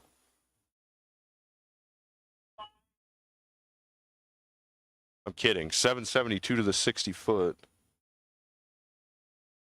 So it looks like a little piece of rubble on the track. Going to get her cleaned up here and keep moving forward. So 348, 409 cars. You should be in the staging lanes, as it looks like there's a crowd of you up here.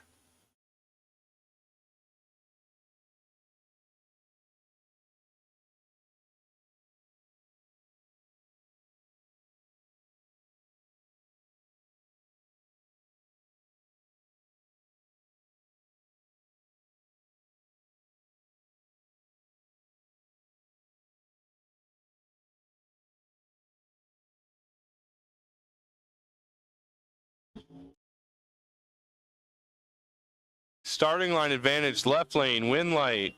Left lane, Kevin Hack is 13, dead 1 to be 14 total. Algrim's 25 on the tree, dead 4. 29 total, taking the runner-up spot. Boy, you can't win anything these days. Racing gets harder every day.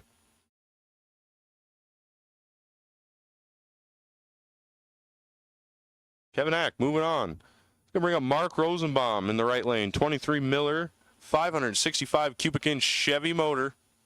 Sitting behind him. 801 the dial for him. Taking on Don Paisley in the 82 Chevy Citation. 865 the dial for Don. Oh boy. Don turns it 003 red. Hands the win over to Mark. Mark's 29 on the tree. And breaks it out 8 on the free pass. So Mark moving on. Don finds the wrong side of the tree. Handing the instant win over. So that's the end of the box, Gambler. It's going to bring up another license pass. So 348, 409, it looks like we have you in the staging lanes. Juniors, you should be in the lanes or headed to the lanes.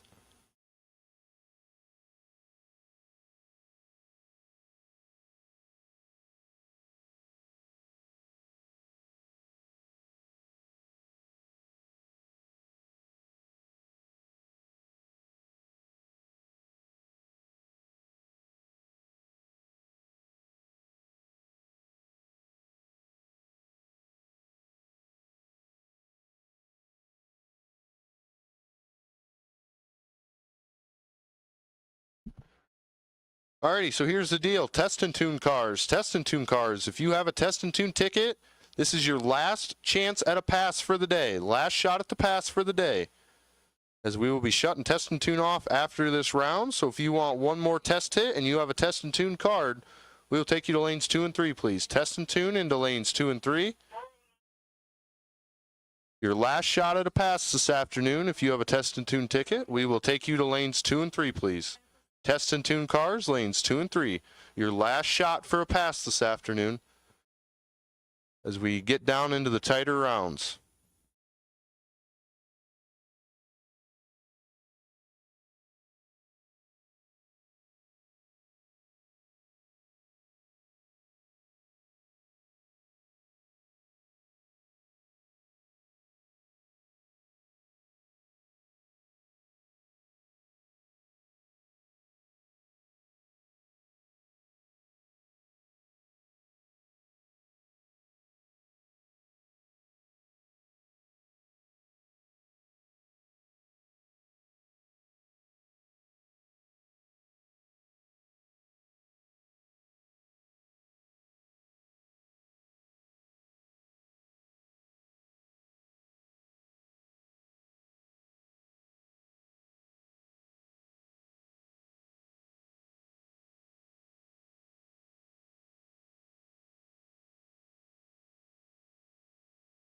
So here we go. 5 cars left in our 348, 409 Eliminator.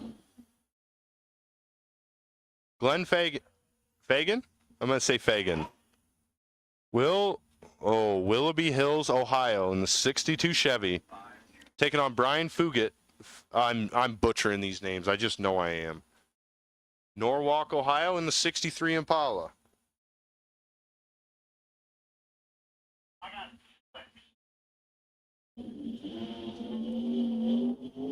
Pretty even up front for these two gentlemen. It's going to be a race down to the other end of the track as it looks like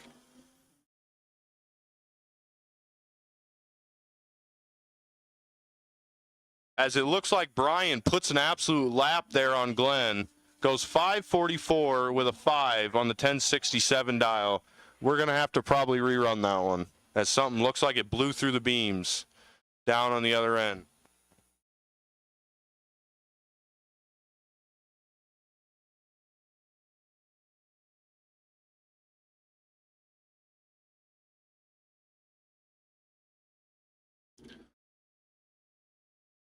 I'll bring up Jerry Kunster in the left lane, taking on Joel Zopper. And Jerry gets the win as he is 002 on the tree and had plenty of room to move. As Joel misses a shift, goes 235 on the tree, 1246 with a 4 on the 1199 dial.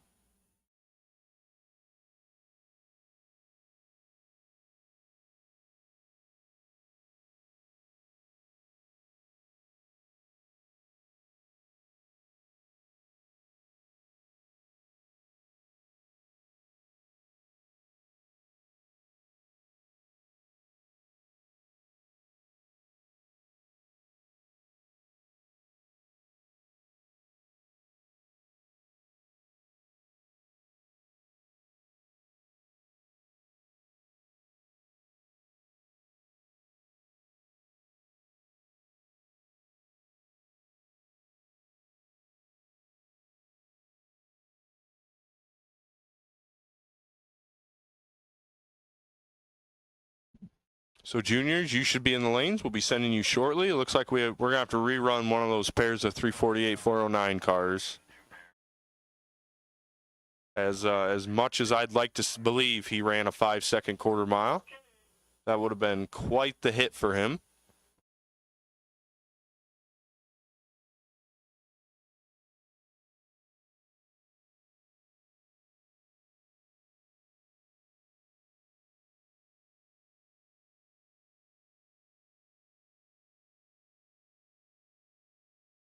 So once again, test and tune. If you have a test and tune card and you want one more shot at the tree in the track this afternoon, this is your last call for test and tune. Your last shot at the track this afternoon for test and tune cars. Your last and final call to the staging lanes, please.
So here we go with our junior dragster gambler.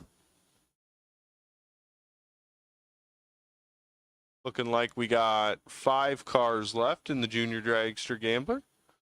So test and tune cars, this is your last and final call. Test and tune cars, this is your last and final call.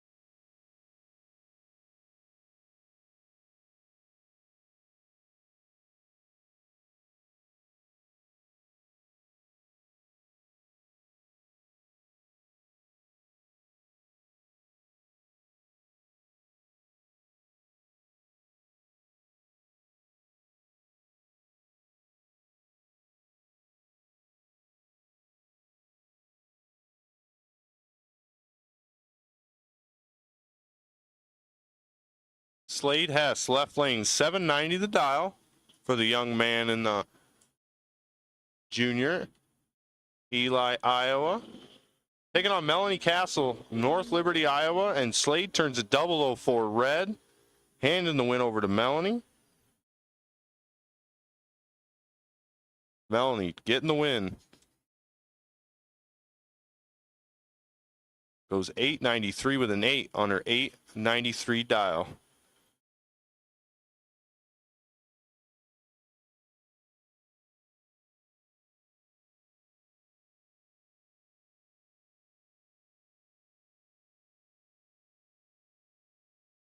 Going to bring up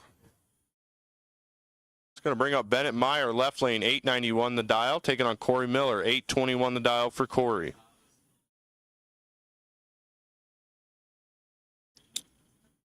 As Dad Dustin looks on, and Dad Michael looks on. Starting line advantage to the left lane. Can Bennett keep it alive and turn it into a win?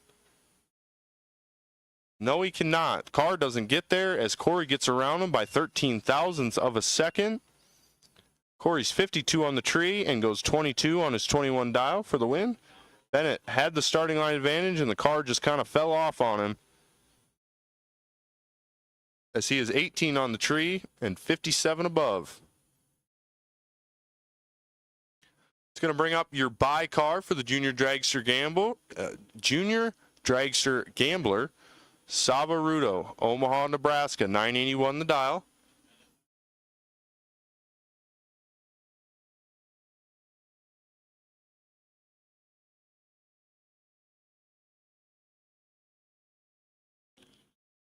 So automatic win light for Sava.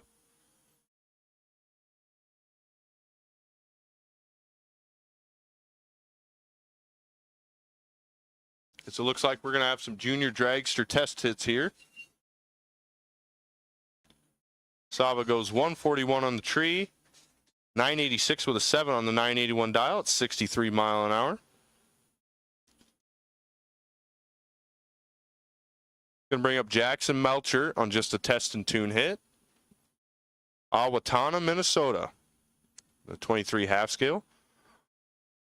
Borkland Racing, one of our Junior Dragster Gambler sponsors today. Between them and Brandon Hess, putting up $300 of extra bonus prize money for the juniors.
Looks like one more. Looks like a license pass for this young man right here, or young lady, as I do not have any data on who's in the car. That is the little Meyer boy, I've been told. So a 330-foot shot goes down to Mom, stops, just like he's been instructed to do. And they'll go down and get him. Awesome. It's fun to have the juniors license because they are the future of our sport, and it's awesome to kind of help them out and see them grow and get comfortable in the car.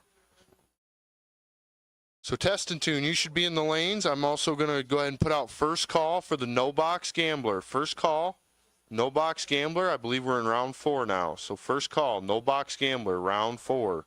Lanes 4 and 5, please. First call, No Box Gambler. Lanes 4 and 5, please.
So no box gambler, no box gambler. This is your call to the lanes, please. No box gambler. Your second call to the lanes, lanes 4 and 5, please. No box gambler, lanes 4 and 5.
So once again, no box gambler, no box gambler. This is your last and final call to the lanes, please. No box gambler, your last and final call to the lanes, please. Like I'm missing about 3 of you. So no box gambler. As soon as you are willing and able, we will take you to the staging lanes, please. Lanes 4 and 5.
So as we kind of wrap up this session of Test and Tune, I want to give a call out. No box cars. You should be in the staging lanes. I'm going to go ahead and put out first call for box cars. Box cars, we will take you to lanes 7 and 8, please. Box gambler cars, we will take you to lanes 7 and 8, please. As we're going to keep the show rocking and rolling as the sun creeps ever further down in the sky. Sun sets about 7:15-ish or so around here.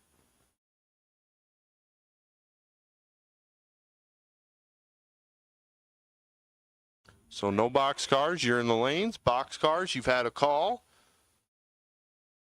And looks like we just have a few more pairs of Test and Tune cars here, and then that'll do it for Test and Tune this afternoon. Once again, if you came with a Test and Tune ticket, we want to thank you for hanging out with us all day. As we had quite the amount of cars on the property, and we appreciate everyone's support. As we wrap up the 2024 season in style. Going to be racing for some Wallies tomorrow, as I got 6 of them staring at me, just begging to be given away. So Wally races tomorrow. Every class getting a Wally, including the juniors. Bikes are running off for one. We also have a junior street race tomorrow. So a full day of action coming to you tomorrow. Tri-State Raceway, the place to be. As wheels up in the left lane. Coming down hard.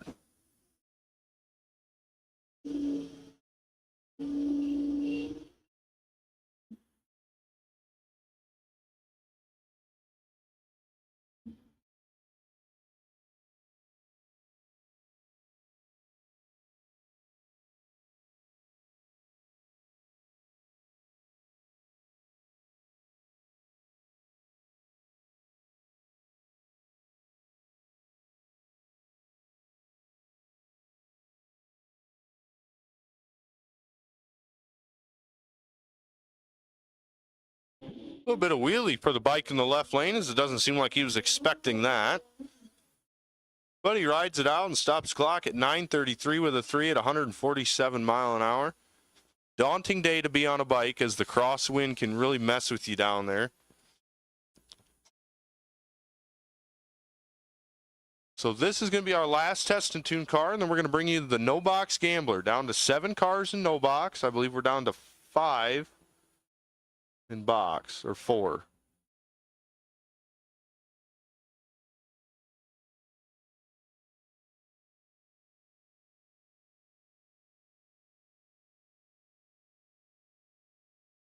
Round number 4, No Box Gambler. Round number 4 to the water box right now. So Box Gambler, this is your second call to the lanes, please. Box Gambler, this is your second call to the lanes.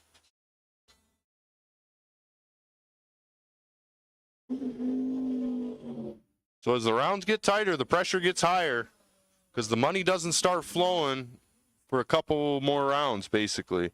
We pay out next round. The money starts paying out next round. So one of these gentlemen going to find themselves in the money. The other one just a little short. Terry Heller, left lane. Morrison, Illinois, in the 71 Vega. 1106 the dial for the gold and black car. Taking on the motorcycle. Jaron Christensen. 941 the dial from Vinton, Iowa.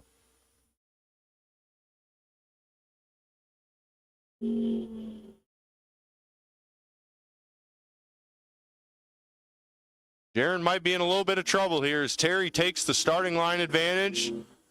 And down on the other end, he's going to turn it into a win. Terry Heller's 10 on the tree and 33 above to be 43 total. Jaron's 57 on the tree and breaks it out trying to get there. So Terry Heller moving on to the money. It's going to bring up Bill Cox, left lane, taking on Austin McGann in the right. Bill, 925 the dial. Austin dialed 1099. Austin kind of came on late in the season, became a little bit of a menace to our racers as as no one seems to quite have an answer for him yet. See if Bill can turn one in here. Good pair reaction times for both of them. 2 thou advantage. Down to the other end of the track. Who dialed the car better? Austin McGann's going to get the win as he's 18 on the tree. and 30 above, being 48 total. Bill Cox breaks it out 3 thou, taking 35.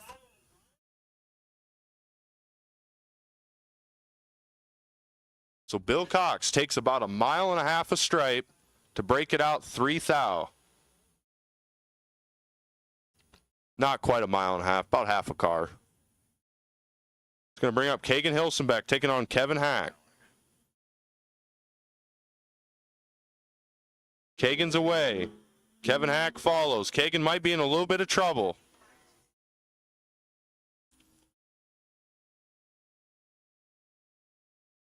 Kevin's down there on and off the throttle as he is 32 on the tree and 48 above for the win. Kagan's 119 on the tree and breaks it out. So Kevin Hack moving on, still doubled in both classes as he is going to catch the bye in box. So Kevin Hack making the best of his trip to Earlville today. This is going to bring up your bye car in the No Box Gambler, Ryan Sefford, 1014 the dial. Ryan has carried this bye for 3 rounds and finally gets to use it.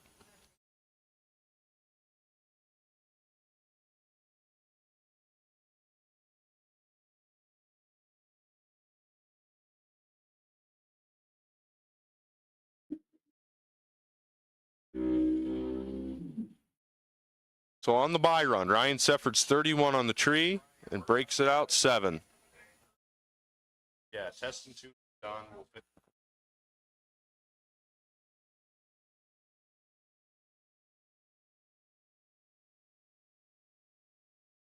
So I will take the 348.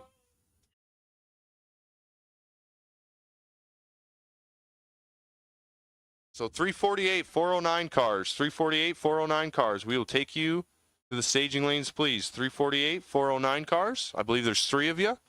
We will take you to the staging lanes, please.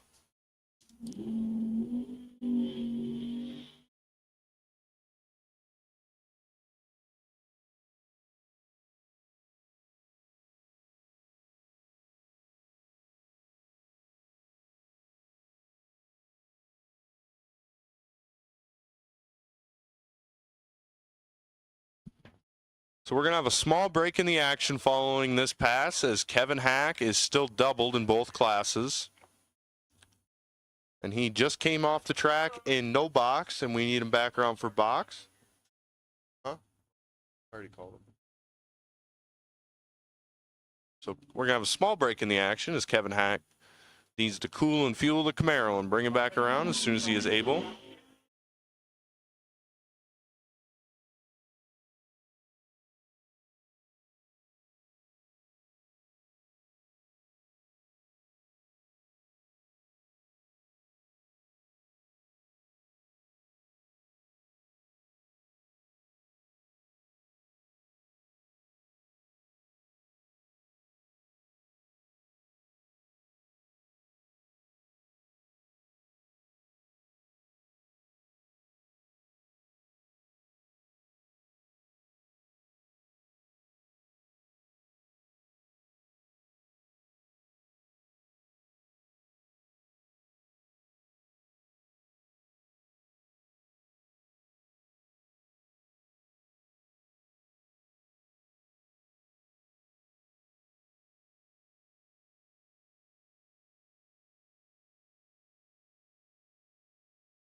So it looks like this is round number 4 of our box gambler, down to 5 cars.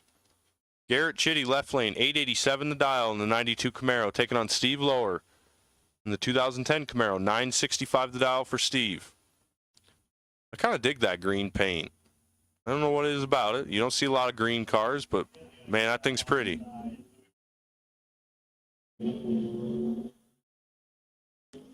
Pretty even Steven up front.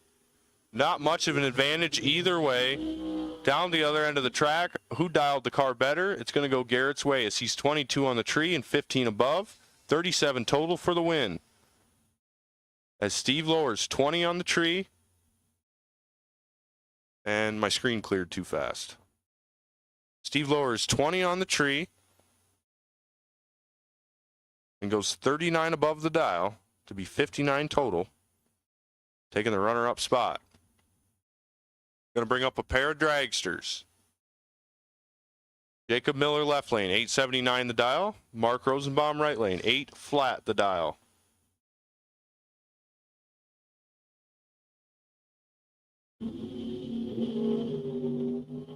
Another good pair of reaction times. Not a lot of advantage either way. Down to the other end of the track. Mark Rosenbaum's going to get the win as Jacob Miller breaks it out one stinking thou, taking 23 thousandths at the stripe. Mark's 23 on the tree and 19 above to be 41 total, 42 total. Check that. Jacob Miller, 20 on the tree. Add Mark dead to rights and just breaks it out.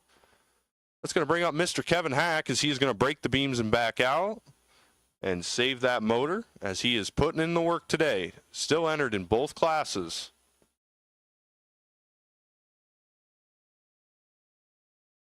So he is making the trip worth it today. He's going to take home a little bit of money for sure.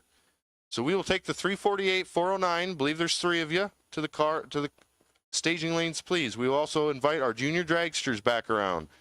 Junior dragsters, we will take you back around to the staging lanes, please. Junior dragsters, we will take you to the staging lanes, please.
So 348, 409 cars are in the staging lanes.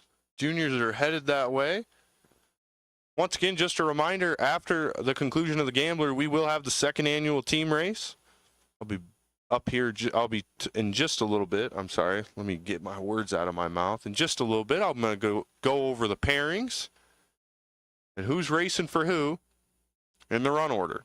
So the team race run order, pairings, and who's racing who be coming up just shortly after this next round of cars. And once again, the team race, something you want to stick around for following the conclusion of the Gamblers tonight.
So I believe junior dragsters are coming up next.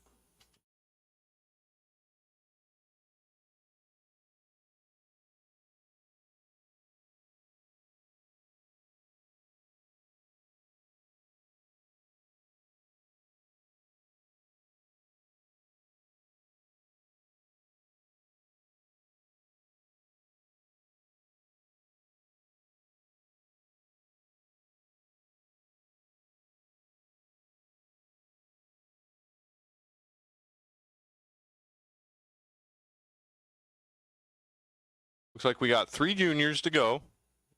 And then we'll have a test hit in the back of juniors. We got 348, 409 cars. Then we're going to go over the team race pairings, as I am pretty jazzed about the way the teams shook out. It's going to be a good race. Last year, Team Ruckus took the win, 6-5. If you're wondering why it's Team Ruckus, because I'm Ryan and that's Lucas, and together, put that together, that's Ruckus. And they got Team Grump. And Team Grump got their name simply because I've never seen Alex smile, and my old man's no different. Alex is our brave starting line guy, standing down there all day in the sun, making sure the track's good to rock and roll.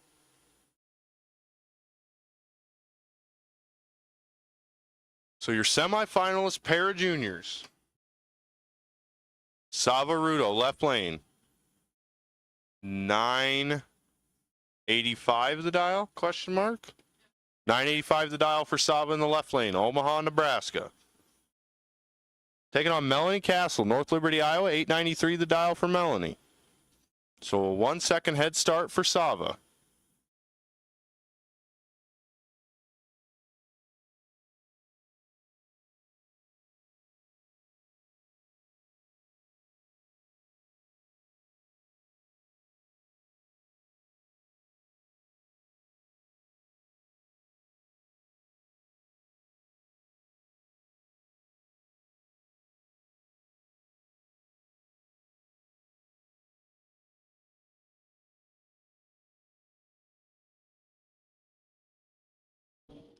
How about the young man in the left lane? 006 on the tree. And it's going to be a rerun as something blows through the beams again.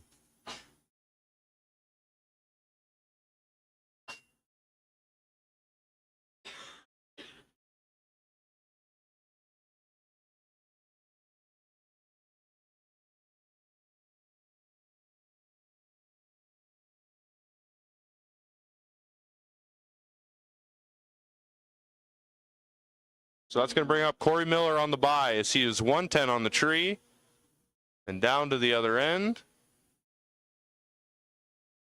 He goes 822 with a 2 on the 821 dial.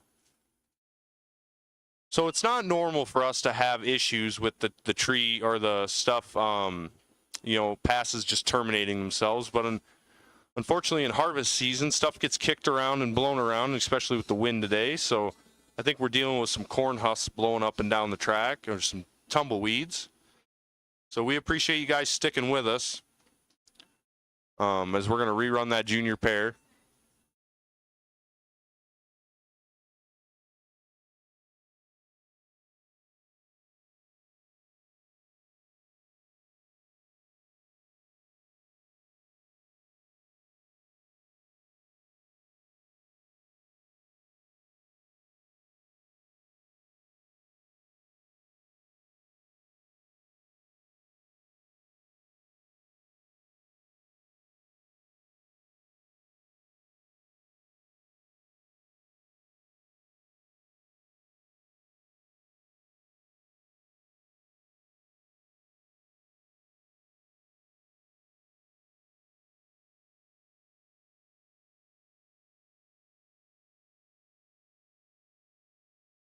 So Jackson Melcher just taking a test hit here as they had a little bit of a stumble in the car and they're trying to get it sorted out. Sounded a lot better that time around to see a 60 on the tree and go 793 with a 3 at 83 mile an hour. So he should be ready to rock and roll for a Wally tomorrow.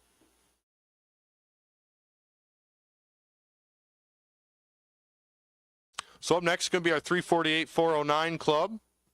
But before that, we're going to send Alex down the track as we have some stuff blowing around down there.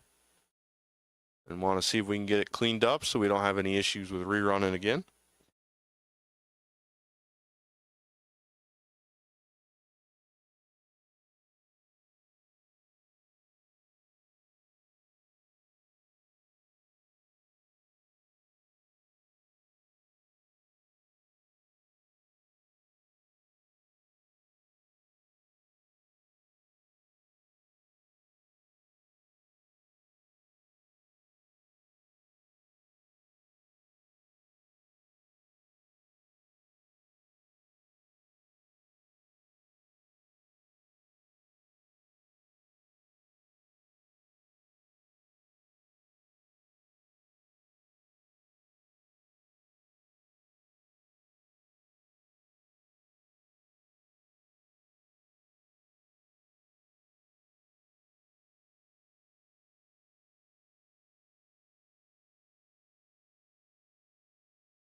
No box cars. No box cars. We'll take you to lanes 4 and 5, please. No box cars. Lanes 4 and 5. I believe we're looking for 4 of you. So no box cars. Lanes 4 and 5. Box cars, you are on deck. No box cars. This is your first call. Lanes 4 and 5, please. No box cars. Lanes 4 and 5.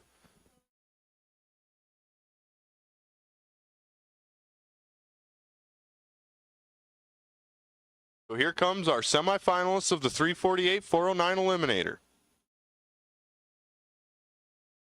Quite the group of guys as they traveled all the way from Ohio and all around the country. We want to thank them for hanging out with us today as they showed up and showed out. And we're down to 3. Quite a good chunk of change to be won. As I've been told, there's $7,000 on the line due to sponsors and club dues. Scott Hall, left lane, 1168 the dial in the 62 Impala. Taking on Brian Fugit, Norwalk, Ohio, 63 Impala. 1067 the dial for Brian.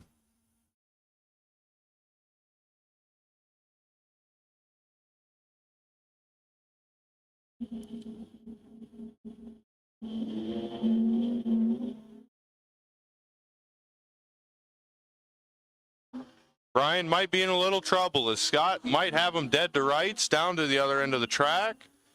It's going to go Scott's way on a double breakout. Scott is 64 on the tree and breaks it out 25. Brian breaks it out 53. Sorry, 43. So Scott getting the win, moving on. It's going to bring up Jerry Kunster on the bye, Lancaster, Wisconsin, for where Jerry calls home in the beautiful 59 El Camino.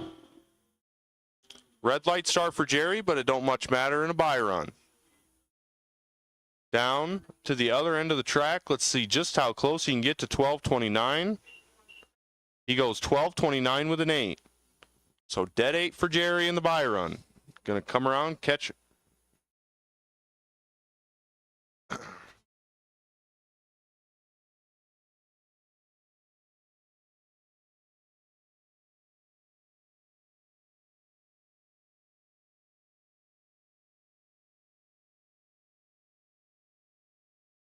So Jerry's going to come around and catch Scott Hall in the final. It'll be a 62 Impala taking on the 59 El Camino in just a short amount of time. So no box gambler, you should be in the lanes.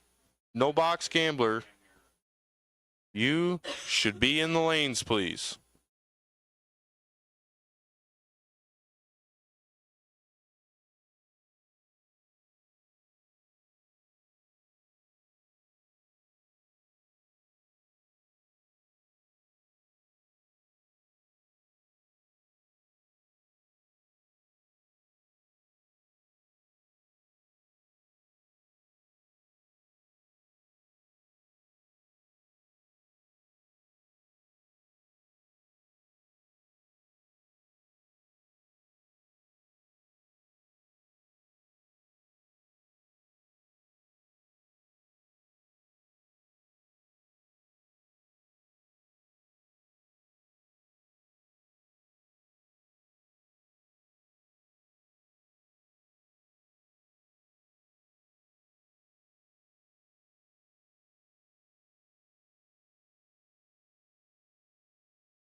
Alrighty, Box Gambler. Box Gambler, I believe we're looking for two. Well, we're looking for three, but Kevin Hack's got to come back around. He's sitting in no box, but we'll take the other two Box Gambler cars to the lanes, please.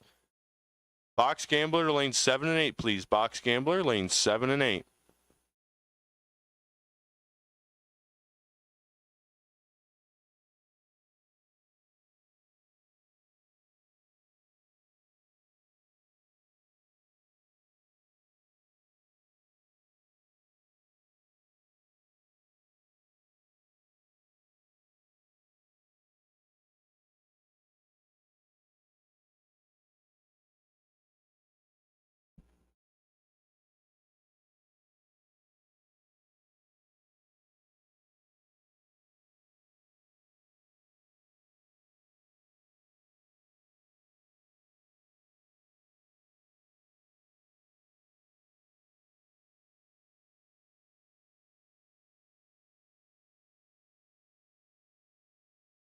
So the semifinals of the No Box Gambler coming to you right now.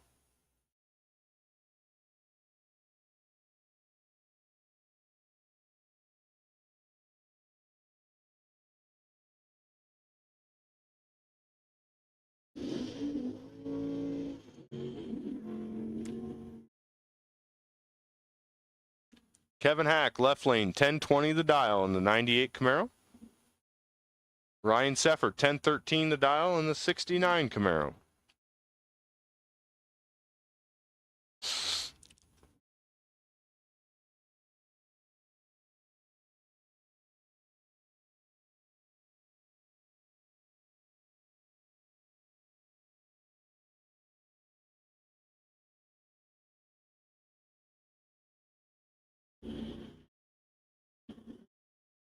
Wheels up for Kevin Hack, and he turns it way red.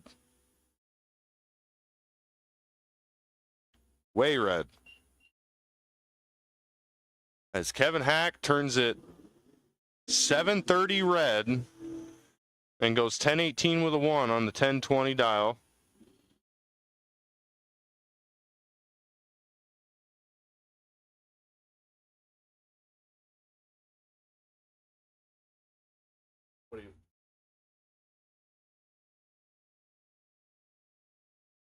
Ryan Sefford taking the win, moving on.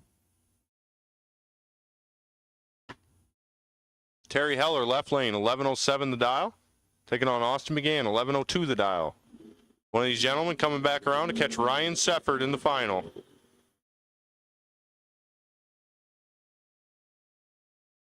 Very small starting lane advantage to Terry Heller, and Austin McGann turns it into a win. He goes 67 on the tree and 30 above to be 97 total. Terry Heller 64 on the tree and 55 above. No good. So Austin McGann and Ryan Sefford, your no box finalists today. As it appears our juniors are in the lanes already. So Box Gambler, we need you to the lanes, please. Box Gambler, we need you to the lanes. 7 and 8.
Well, this is our junior dragster rerun from just a little bit before, as we had something blow through the beams and kind of ruin the pass for both of them. So one of these is going to go on to the final, one of these two kiddos. Going to go on to the finals. Melanie Castle, right lane, taking on Sava Rudo in the left.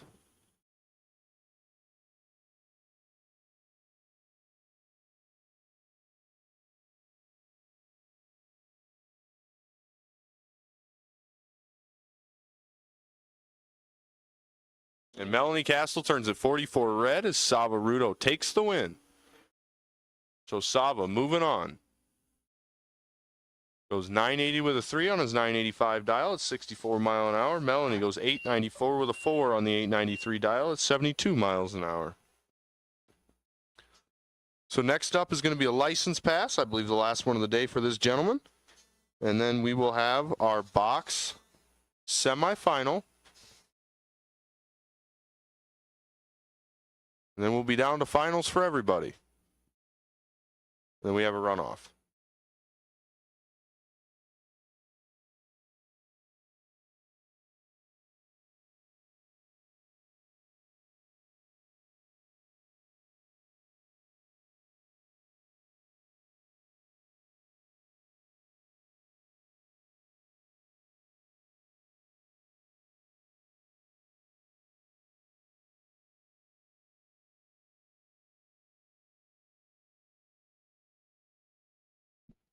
So here comes one more license pass for this gentleman, the semifinals of box. Then we're going to start giving away some money here as the sun starts to set.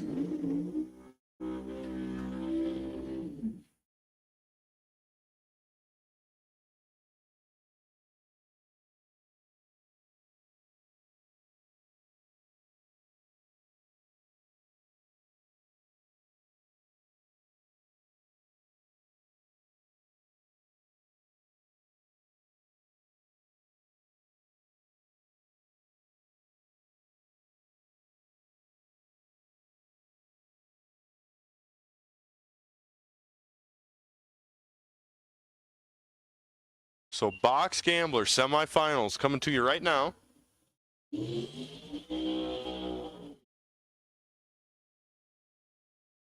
Kevin Hack in the left lane. Mark Rosenbaum in the right.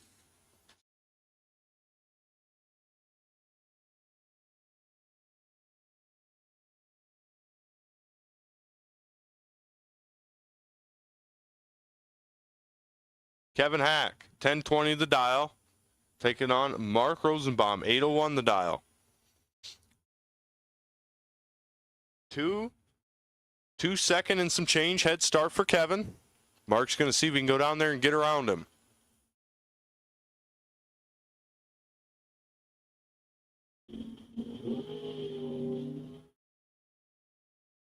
Man, Kevin Hack took that red light to heart and said, watch what I can do, as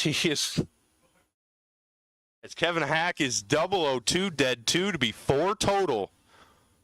4 thousandths of a second total in the semifinal, taking Mark Rosenbaum to school, putting him on the trailer. So Kevin Hack's going to come back around and catch Garrett Chitty, as Garrett's going to take the Byron. 887 the dial for Garrett in the Camaro.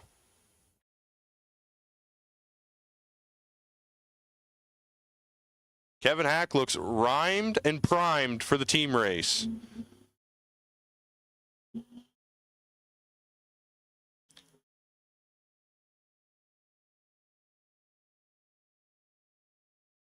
Garrett Chitty, 35 on the tree and 30 above. 65 total, 40 above, 75 total.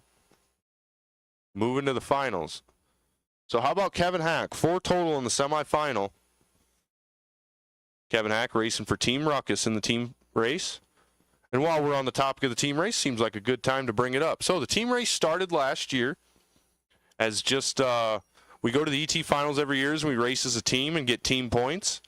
And we got back from the ET finals last year and we decided we hadn't had enough fun yet. So Alex and Lucas and Dad and myself sat down and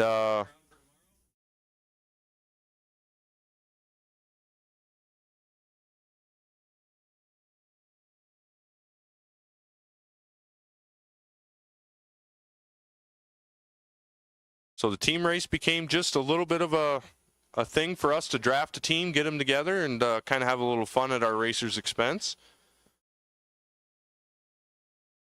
So it's 2 teams of 11 racers, 1 race apiece. If you win your race, you win a point for your team. Winning team takes home the coveted Golden Cup for the year. So last year, Team Ruckus took the win. Lucas and I took home the win. Goodness gracious. So Lucas and I takes the win, took the win 6-5 last year. As I stumble over my words, it's getting late in the day for me.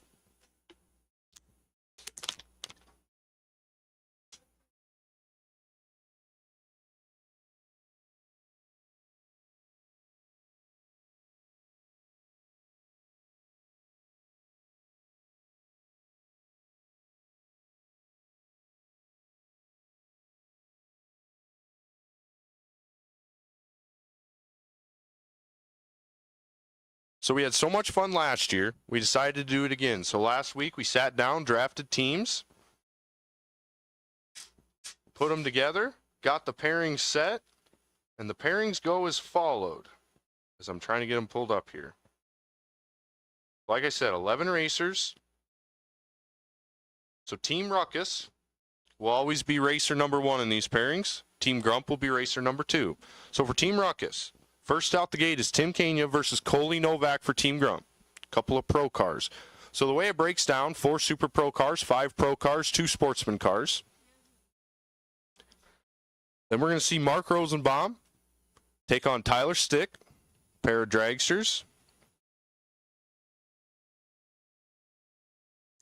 After them, Jaron Christensen on the black Hayabusa is going to take on Mike Wymore in the Plymouth Arrow. Then we have a little bit of a family battle, as we thought this would bring a little bit of spice to life, as Valerie Chitty is going to take on her dad, dragster Dan Steffens. In the 5 slot, for Team Ruckus, Ryan Michael Rutledge in the orange soup can Chevy Love, the master of the tree, taking on Justin Vargason.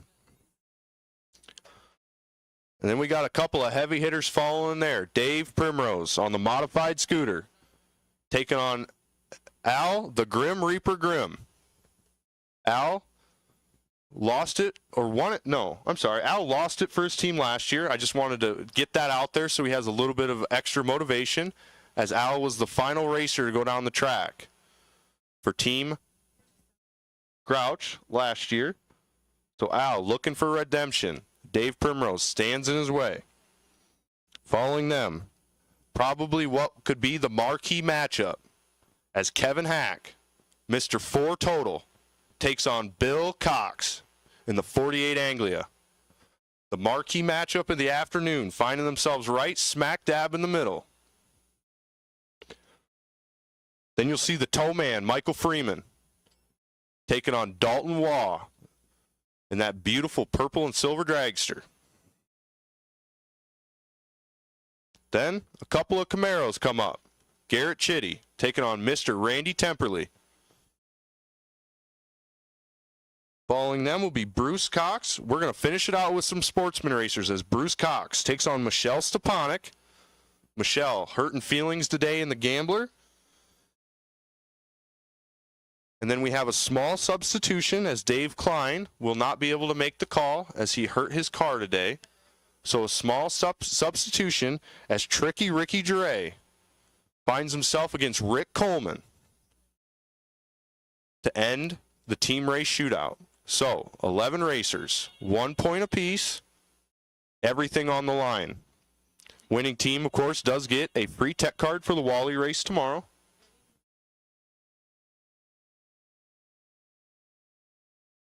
So a little bit on the line for the racers, mostly just pride on the line for us. Team Ruckus looking to take it home for another year, go 2-0. Team Grouch looking to put a stop to the bleeding. So the team race will be coming to you following the conclusion of the Gamblers.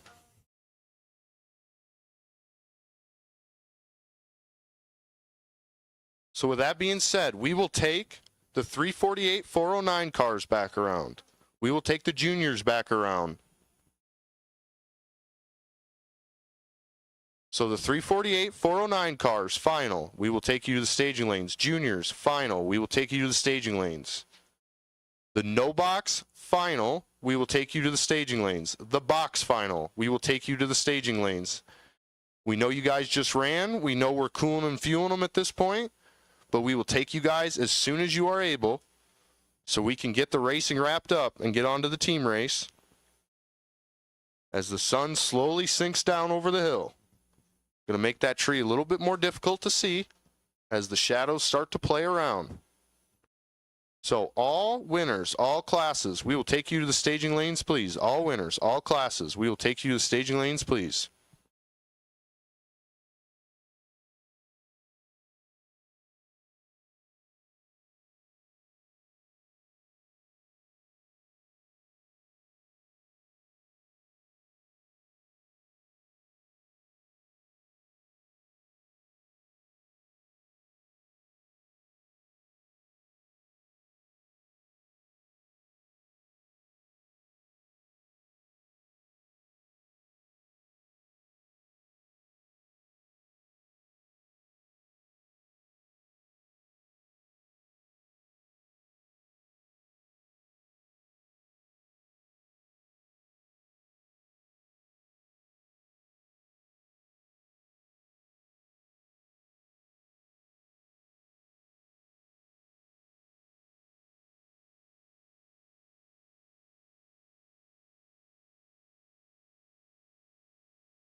All right, Mr. Garrett Chitty, we need you to the staging lanes as soon as you are able, please. Mr. Garrett Chitty, we need you to the staging lanes as soon as you are able.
So our junior dragster final coming through the water box.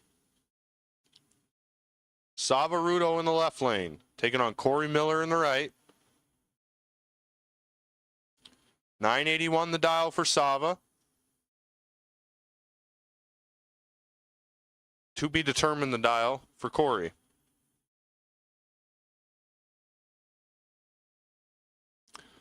So 981 the dial for Sava, 821 the dial for Corey. Corey from Albany, Illinois. Sava all the way from Omaha, Nebraska. Juniors left the payout as is.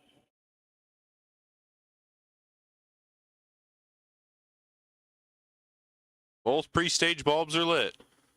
The kids bump in. And here comes the tree. Both cars are away on green. It's going to be a race down to the 8th mile. Corey Miller, small starting line advantage, and Corey Miller gets the win as he goes 45 on the tree and 34 above for the win. Savarudo's 111 on the tree and breaks it out trying to get there. So Corey Miller, your junior dragster gambler winner today. Congratulations to Corey Miller and Dad Michael Freeman and the whole Freeman Racing team. Good day of racing to Mr. Rudo as well. So that'll do it for juniors today.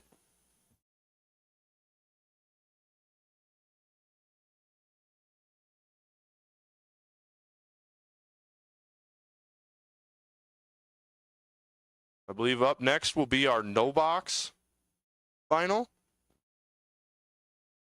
or our club car final. Looks like it's going to be our 348-409 car final coming up next.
So here comes your 348-409 final.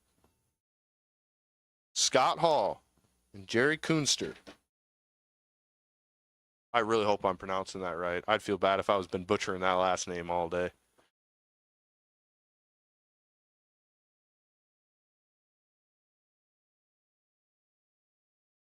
Beautiful pair of cars.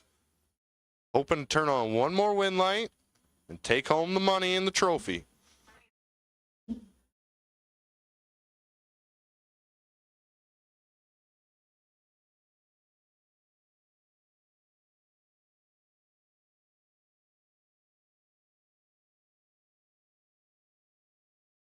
11-6.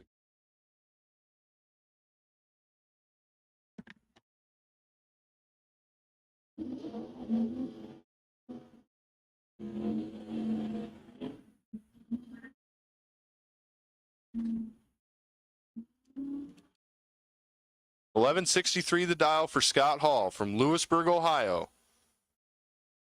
A little bit further of a drive for Scott as Jerry comes to us from Lancaster, Wisconsin. $12.30 the dial for Jerry. As the sun starts to set, one of these cars going home the winner.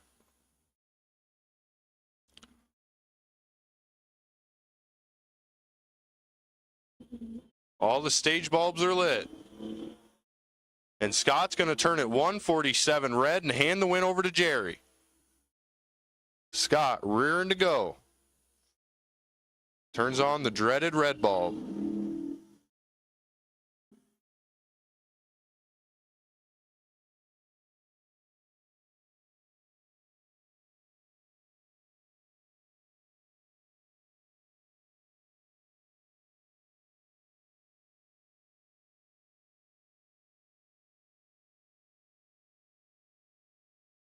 So here comes your no box final. One of these gentlemen coming back around to run the runoff against the box winner. Ryan Sefford, left lane, 10-10 the dial in the 69 Camaro. Austin McGann, 11-02 the dial in the 2000 Trans Am.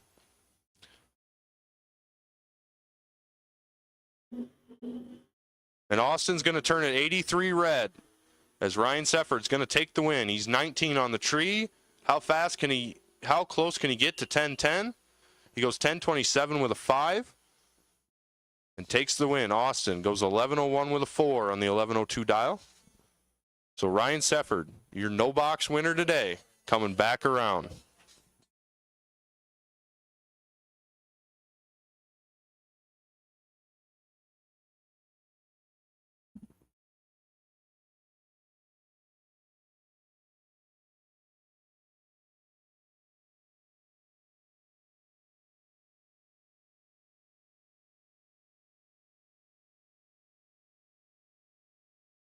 And here is your box side final.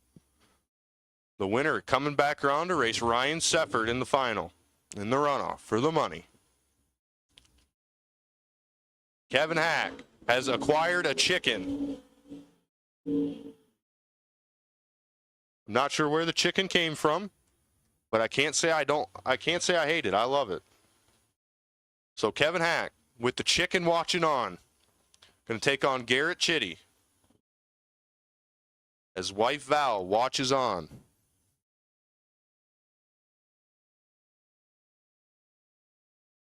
$8.91 the dial for Garrett. $10.20 the dial for Kevin.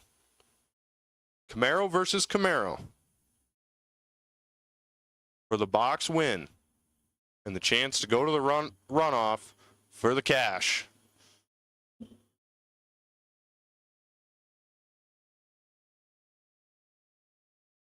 Not much separate them up front. 100th in the pocket for Kevin Hack. And Garrett Chitty's going to turn on the win light as it's a double breakout, and Kevin Hack breaks it out more.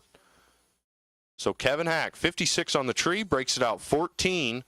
Garrett Chitty, 66 on the tree, breaks it out 6. So Garrett Chitty, your box side winner, coming back around to race Ryan Sefford in the runoff for the cash.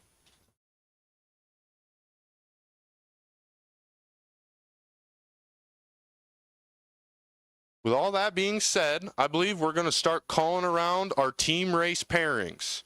So if you are part of the team race, we need you to come to lanes 7 and 8, please. We are going to call you up in the right order, so please listen up as we're going to try to get you in the right order.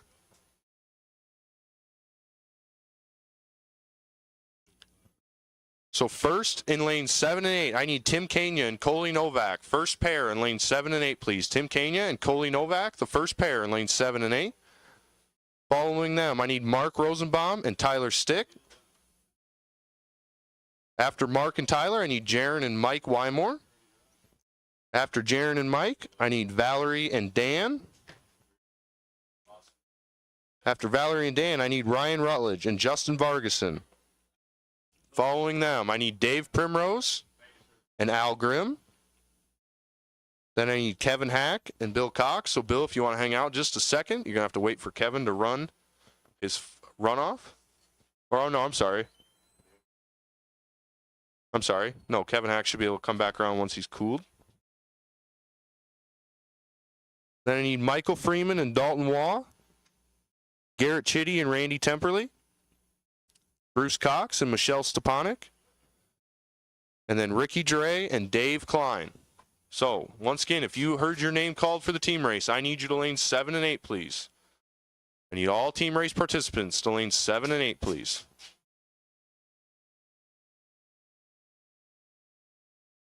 Sorry, Rick Coleman. Scratch that. I need Rick Coleman around for the team race, please. Rick Coleman, I need you around to catch Ricky Dre in the team race, please.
So once again, team race participants, please find your partner and bring them around to lanes 7 and 8, please. Please find your partner, bring them up to lanes 7 and 8, please.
So while we get the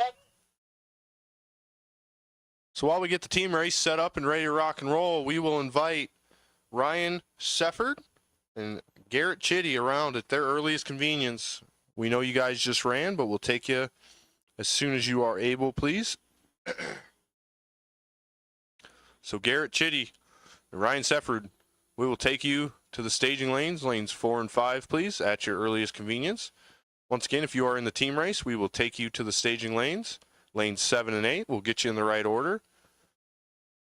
So Ryan Sefford and Garrett Chitty, at your earliest convenience, we will take you to the lanes.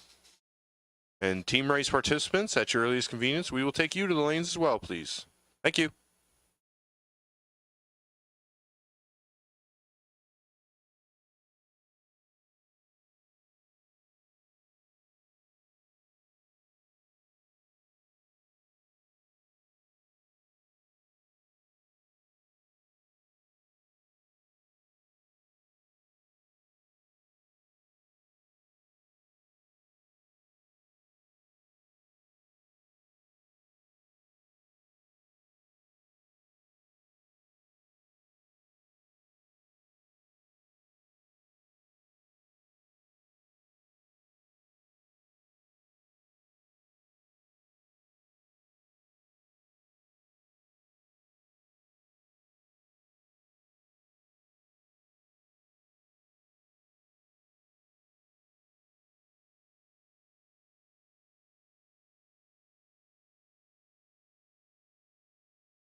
So we got the runoff to go, and then everything comes back together for the team race. So Ryan Seffrood and Garrett Chitty are getting ready. And most of the team race is stacked up. We have a small change in the order, but that's not a big deal, as we just moved Garrett Chitty and Randy Tepperley to the back, as we're going to give Garrett Chitty as much time to cool down and come around as we possibly can. So once again, we want to thank everybody for coming out and racing with us on this beautiful Saturday at the start of October. We want to thank all the employees, from the concession stand to the gate, to the track, to the medical staff, everybody and anybody that helped out and made today the way it was. Had a few bumps in the roads along the way, but we made it work. And from there, we're rocking and rolling.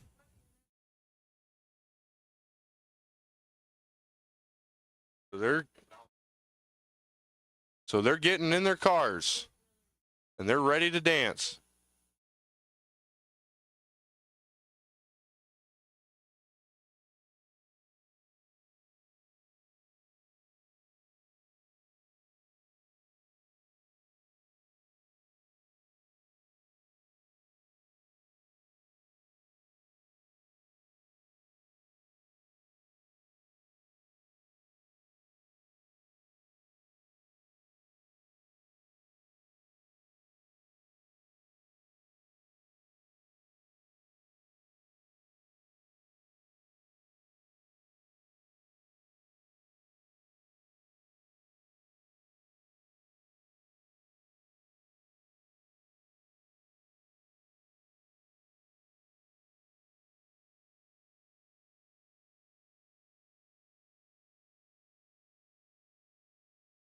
So here comes the runoff.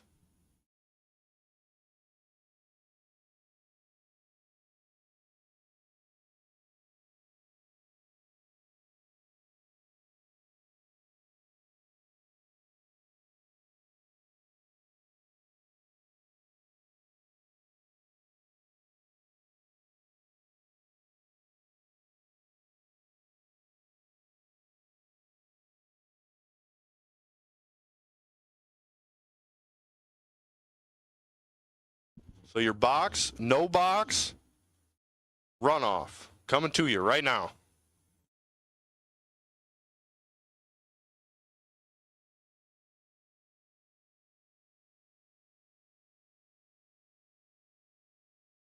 Chitty, right lane.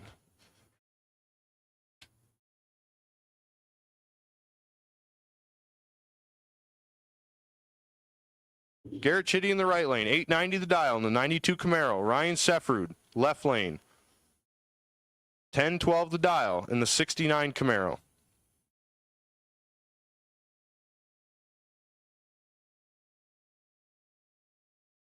One of these gentlemen going home with the big check. Another one going home with some cash. Garrett's in, Ryan's in. Here comes the tree. Even up front, it's going to be a race to the quarter mile. Down at the stripe, wind light, left lane, as Ryan Seffrood is 15 on the tree, dead 6 to be 21 total. Garrett Chitty, let's go, 22, breaks it out 8. Locked out of the race. Ryan Seffrood, your winner today in the box, no box gambler. Congratulations to him. And so now, if you would give us just a few minutes of time to get everything ready and sorted, we will be bringing you the second annual team race just shortly.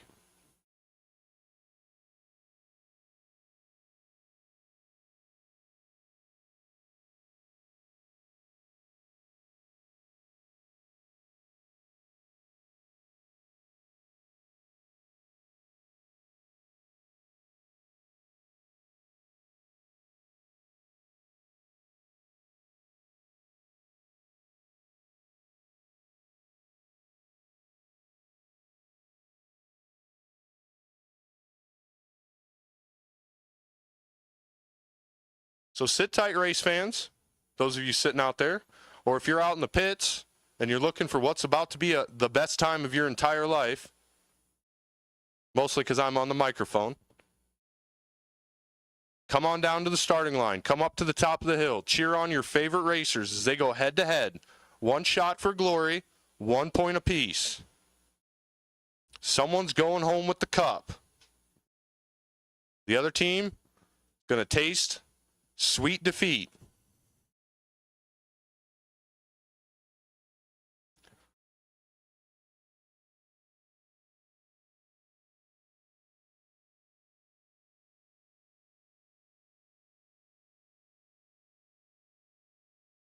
Team Ruckus, a 6-5 victory last year.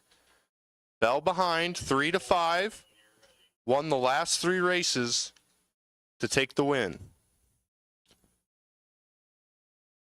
The smack talk didn't stop all year long as we grounded in that we took the prize.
We are just moments away from kicking off the second annual team race.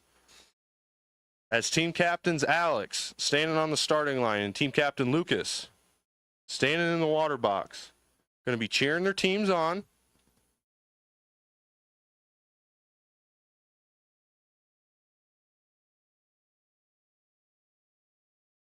And so here we go. Our first pair out the gate. Tim Kania for Team Ruckus, taking on Coley Novak for Team Grouch. The first point is the most important point.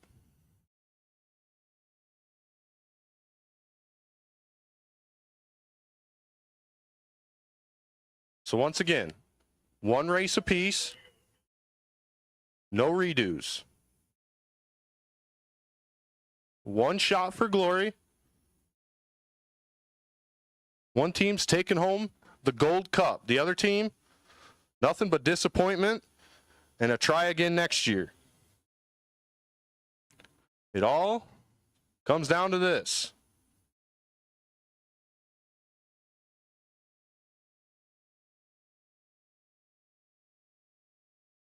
$10.21 the dial for Tim. I'm sorry, $10.31 the dial for Tim. From East Dubuque, Illinois, Team Ruckus in the 65 Chevy Nova. $9.75 the dial for Coley Novak. From Atkins, Iowa, Team Grouch. Who's going to strike first? As the sun goes down, the lights get a little brighter, the pressure gets a little bit more intense.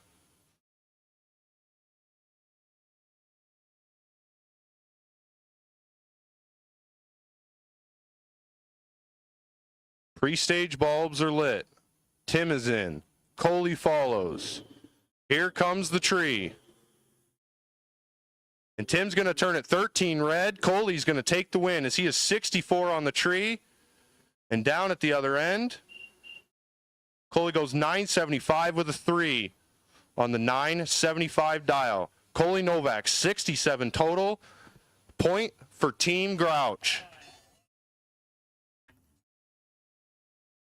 Don't mind playing from behind. Things are usually better that way. And that's going to bring up Tyler Stitch. Tyler Stick. I'm going to get that last name right. That's going to bring up Tyler Stick for Team Grouch, taking on Mark Rosenbaum for Team Ruckus.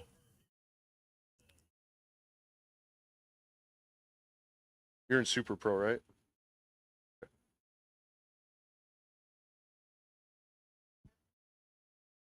Tyler, 747 the dial in the 97 Spitzer. Taking on Mark Rosenbaum, 8 flat in the 23 Miller. Team Grouch, up 1 point, looking to make it 2. See if Mark Rosenbaum has something to say about it. Mark was our last point winner last year. And away we go. And Mark came to play as he is 005 on the tree. Tyler is 34 down at the other end. It's going to go Mark's way. Mark is 32 above, 005 to be 37 total. Tyler Stitch, 34 on the tree and well above as Mark takes the win and evens the score.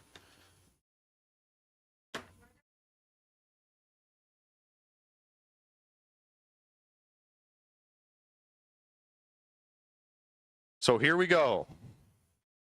Tied, 1-1. Mike Wymore, left lane for Team Grouch. Jaron Christensen, right lane for Team Ruckus. 938 the dial for Jaron on the Hayabusa. 925 the dial for Mike in the Plymouth Arrow. Big smoky burnout for Mike. As Jaron's going to see if he can will that motorcycle down the track and get one away. And Mike Wymore's looking to prove that the old dog's still got some tricks left in him. Pre-stage bulbs are lit. And it's about to get freaky. Here comes the tree. And Mike's going to turn it 004 red as Jaron gets away with a 96 light down at the other end. Jaron goes 941 on the 938 dial. Mike, 935 on the 25. So Jaron getting the win, putting up Team Ruckus 2-1. And here comes the family affair. Dan Steffens, Dragster Dan, Deputy Dan. Big old dry hop for Val as she is letting the old man wait. Valerie Steffens for Team Ruckus. Taking on Dan Steffens.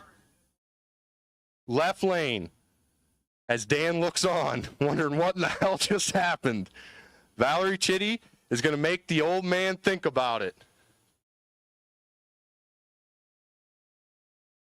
And here we go. Dad versus daughter.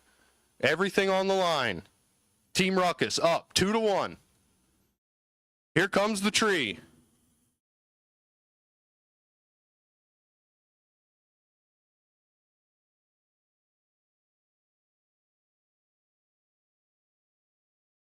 As Valerie is 50 on the tree, Dan 77, Valerie on the throttle pedal twice, gives it back to the old man as Dan is 77 on the tree.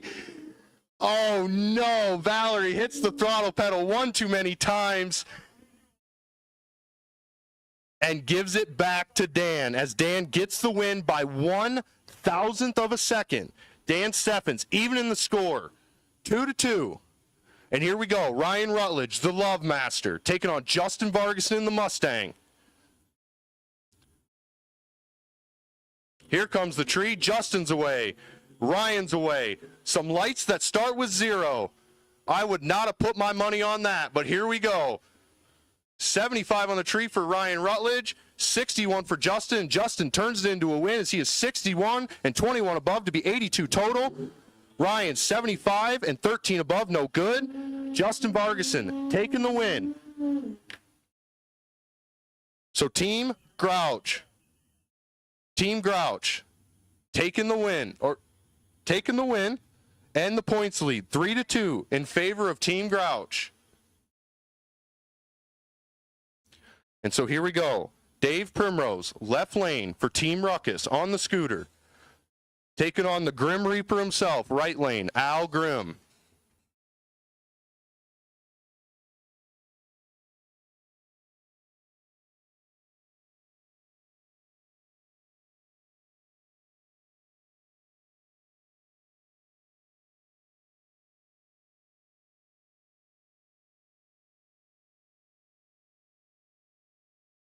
So Dave Primrose looking to even the score. Al Grimm stands in his way. Oh, man. 3-2 after 5 races. Right in the storybook ending.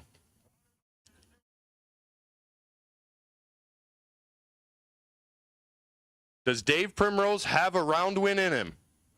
Or is Al Grimm just too much of a match? Here comes the tree. Dave Primrose has got some work to do as Al Grimm is 008 and down to the other end of the track. It's going to go Al Grimm's way as he goes 773 on the 771 dial, 008 on the tree. Dave Primrose, 36 up front and 10 above. Not going to get it done as we are starting to see the writing on the wall. Team Grouch has all the momentum. Up 4-2, 6 is the magic number. So 2 more round wins needed. Michael Freeman for Team Ruckus, taking on Dalton Waugh for Team Grouch.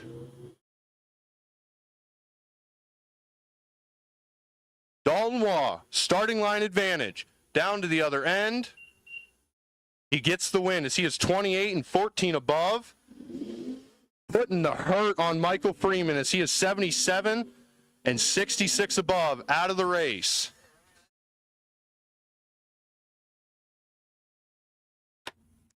And so here we go. The clinch is on as Bill Cox, with a win, can send Team Grouch to the Winners' Cup.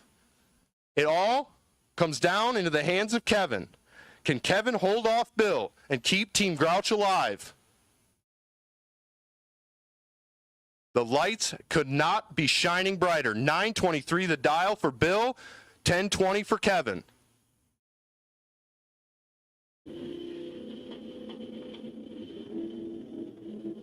And Bill's going to turn it 13 red, and Kevin's going to keep Team Ruckus alive, as it is now 5-3.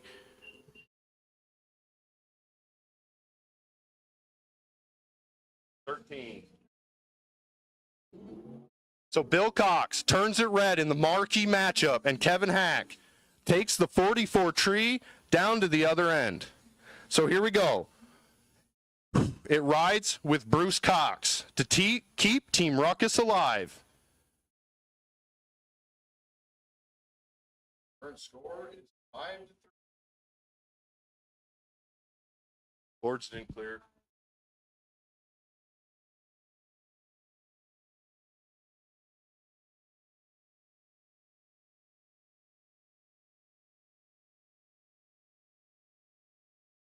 So Bruce Cox to keep Team Ruckus alive, taking on Michelle Stepanek, looking to clinch the race. The lights are lit, and here we go. Good reaction time for Bruce Cox, and he's going to see if he can turn it into a win. Down to the other end of the track. Bruce Cox is going to get the win as he is 58 on the tree and takes the win from Michelle Stepanek. Michelle, a little behind on the starting line and can't get there as Bruce keeps Team Ruckus alive. 4-5. And here we go. Ricky Juray, Tricky Ricky Juray, taking on Mr. Rick Coleman. Ricky Juray, 1183 the dial from Vinton, Iowa in the 73 Duster. How about this? 1,000 separate them on the starting line. 1,000th of a second on the starting line. And down to the other end. Can Ricky Juray keep Team Ruckus alive? And it's not going to do it. And that's it. The magic number 6. And Rick Coleman, standing in for Mr. Dave Klein, is going to take the win. Rick Coleman takes the win. And we're going to see if Randy Temperley can put the exclamation point on the team race. As it looks like the cup is going home with Team Grouch after a heroic comeback. Team Grouch looking to put the nail in the coffin. 9:05 the dial for Randy, 8:87 for Garrett. Both cars away on green. Team Ruckus just looking to pull it close. And down at the other end, Team Grouch is going to put the nail in the coffin as Randy Temperley turns Garrett Chitty into mincemeat with 29 on the tree and a double breakout win. And Randy Temperley sealing the win for Team Grouch. And that is the second annual team race, ladies and gentlemen. Team Grouch with the 7-4 victory. With Coley Novak, Dan Steffens, Justin Vargason, Al Grimm, Dalton Waugh, Rick Coleman, and Randy Temperley picking up round wins and sending Team Grouch to the winner's circle with the number 1. So that'll do it here at Tri-State Raceway. On this penultimate Saturday of the 2024 season, we want to thank everybody for coming out and hanging out. We want to thank all the racers for everything they do for us in the team race and everything and beyond. We couldn't do it without you guys. It's an amazing journey with you guys, and it's just been so much fun. So congratulations to Team Grouch on the 7-4 victory, as Team Ruckus is going to try to get back together and get it back next year. So that, as they say, is that. As the sun sets, so does the racing. Want to thank everybody for coming out, and we will talk to you guys tomorrow morning as the track goes hot at 9:30 for Wally Day.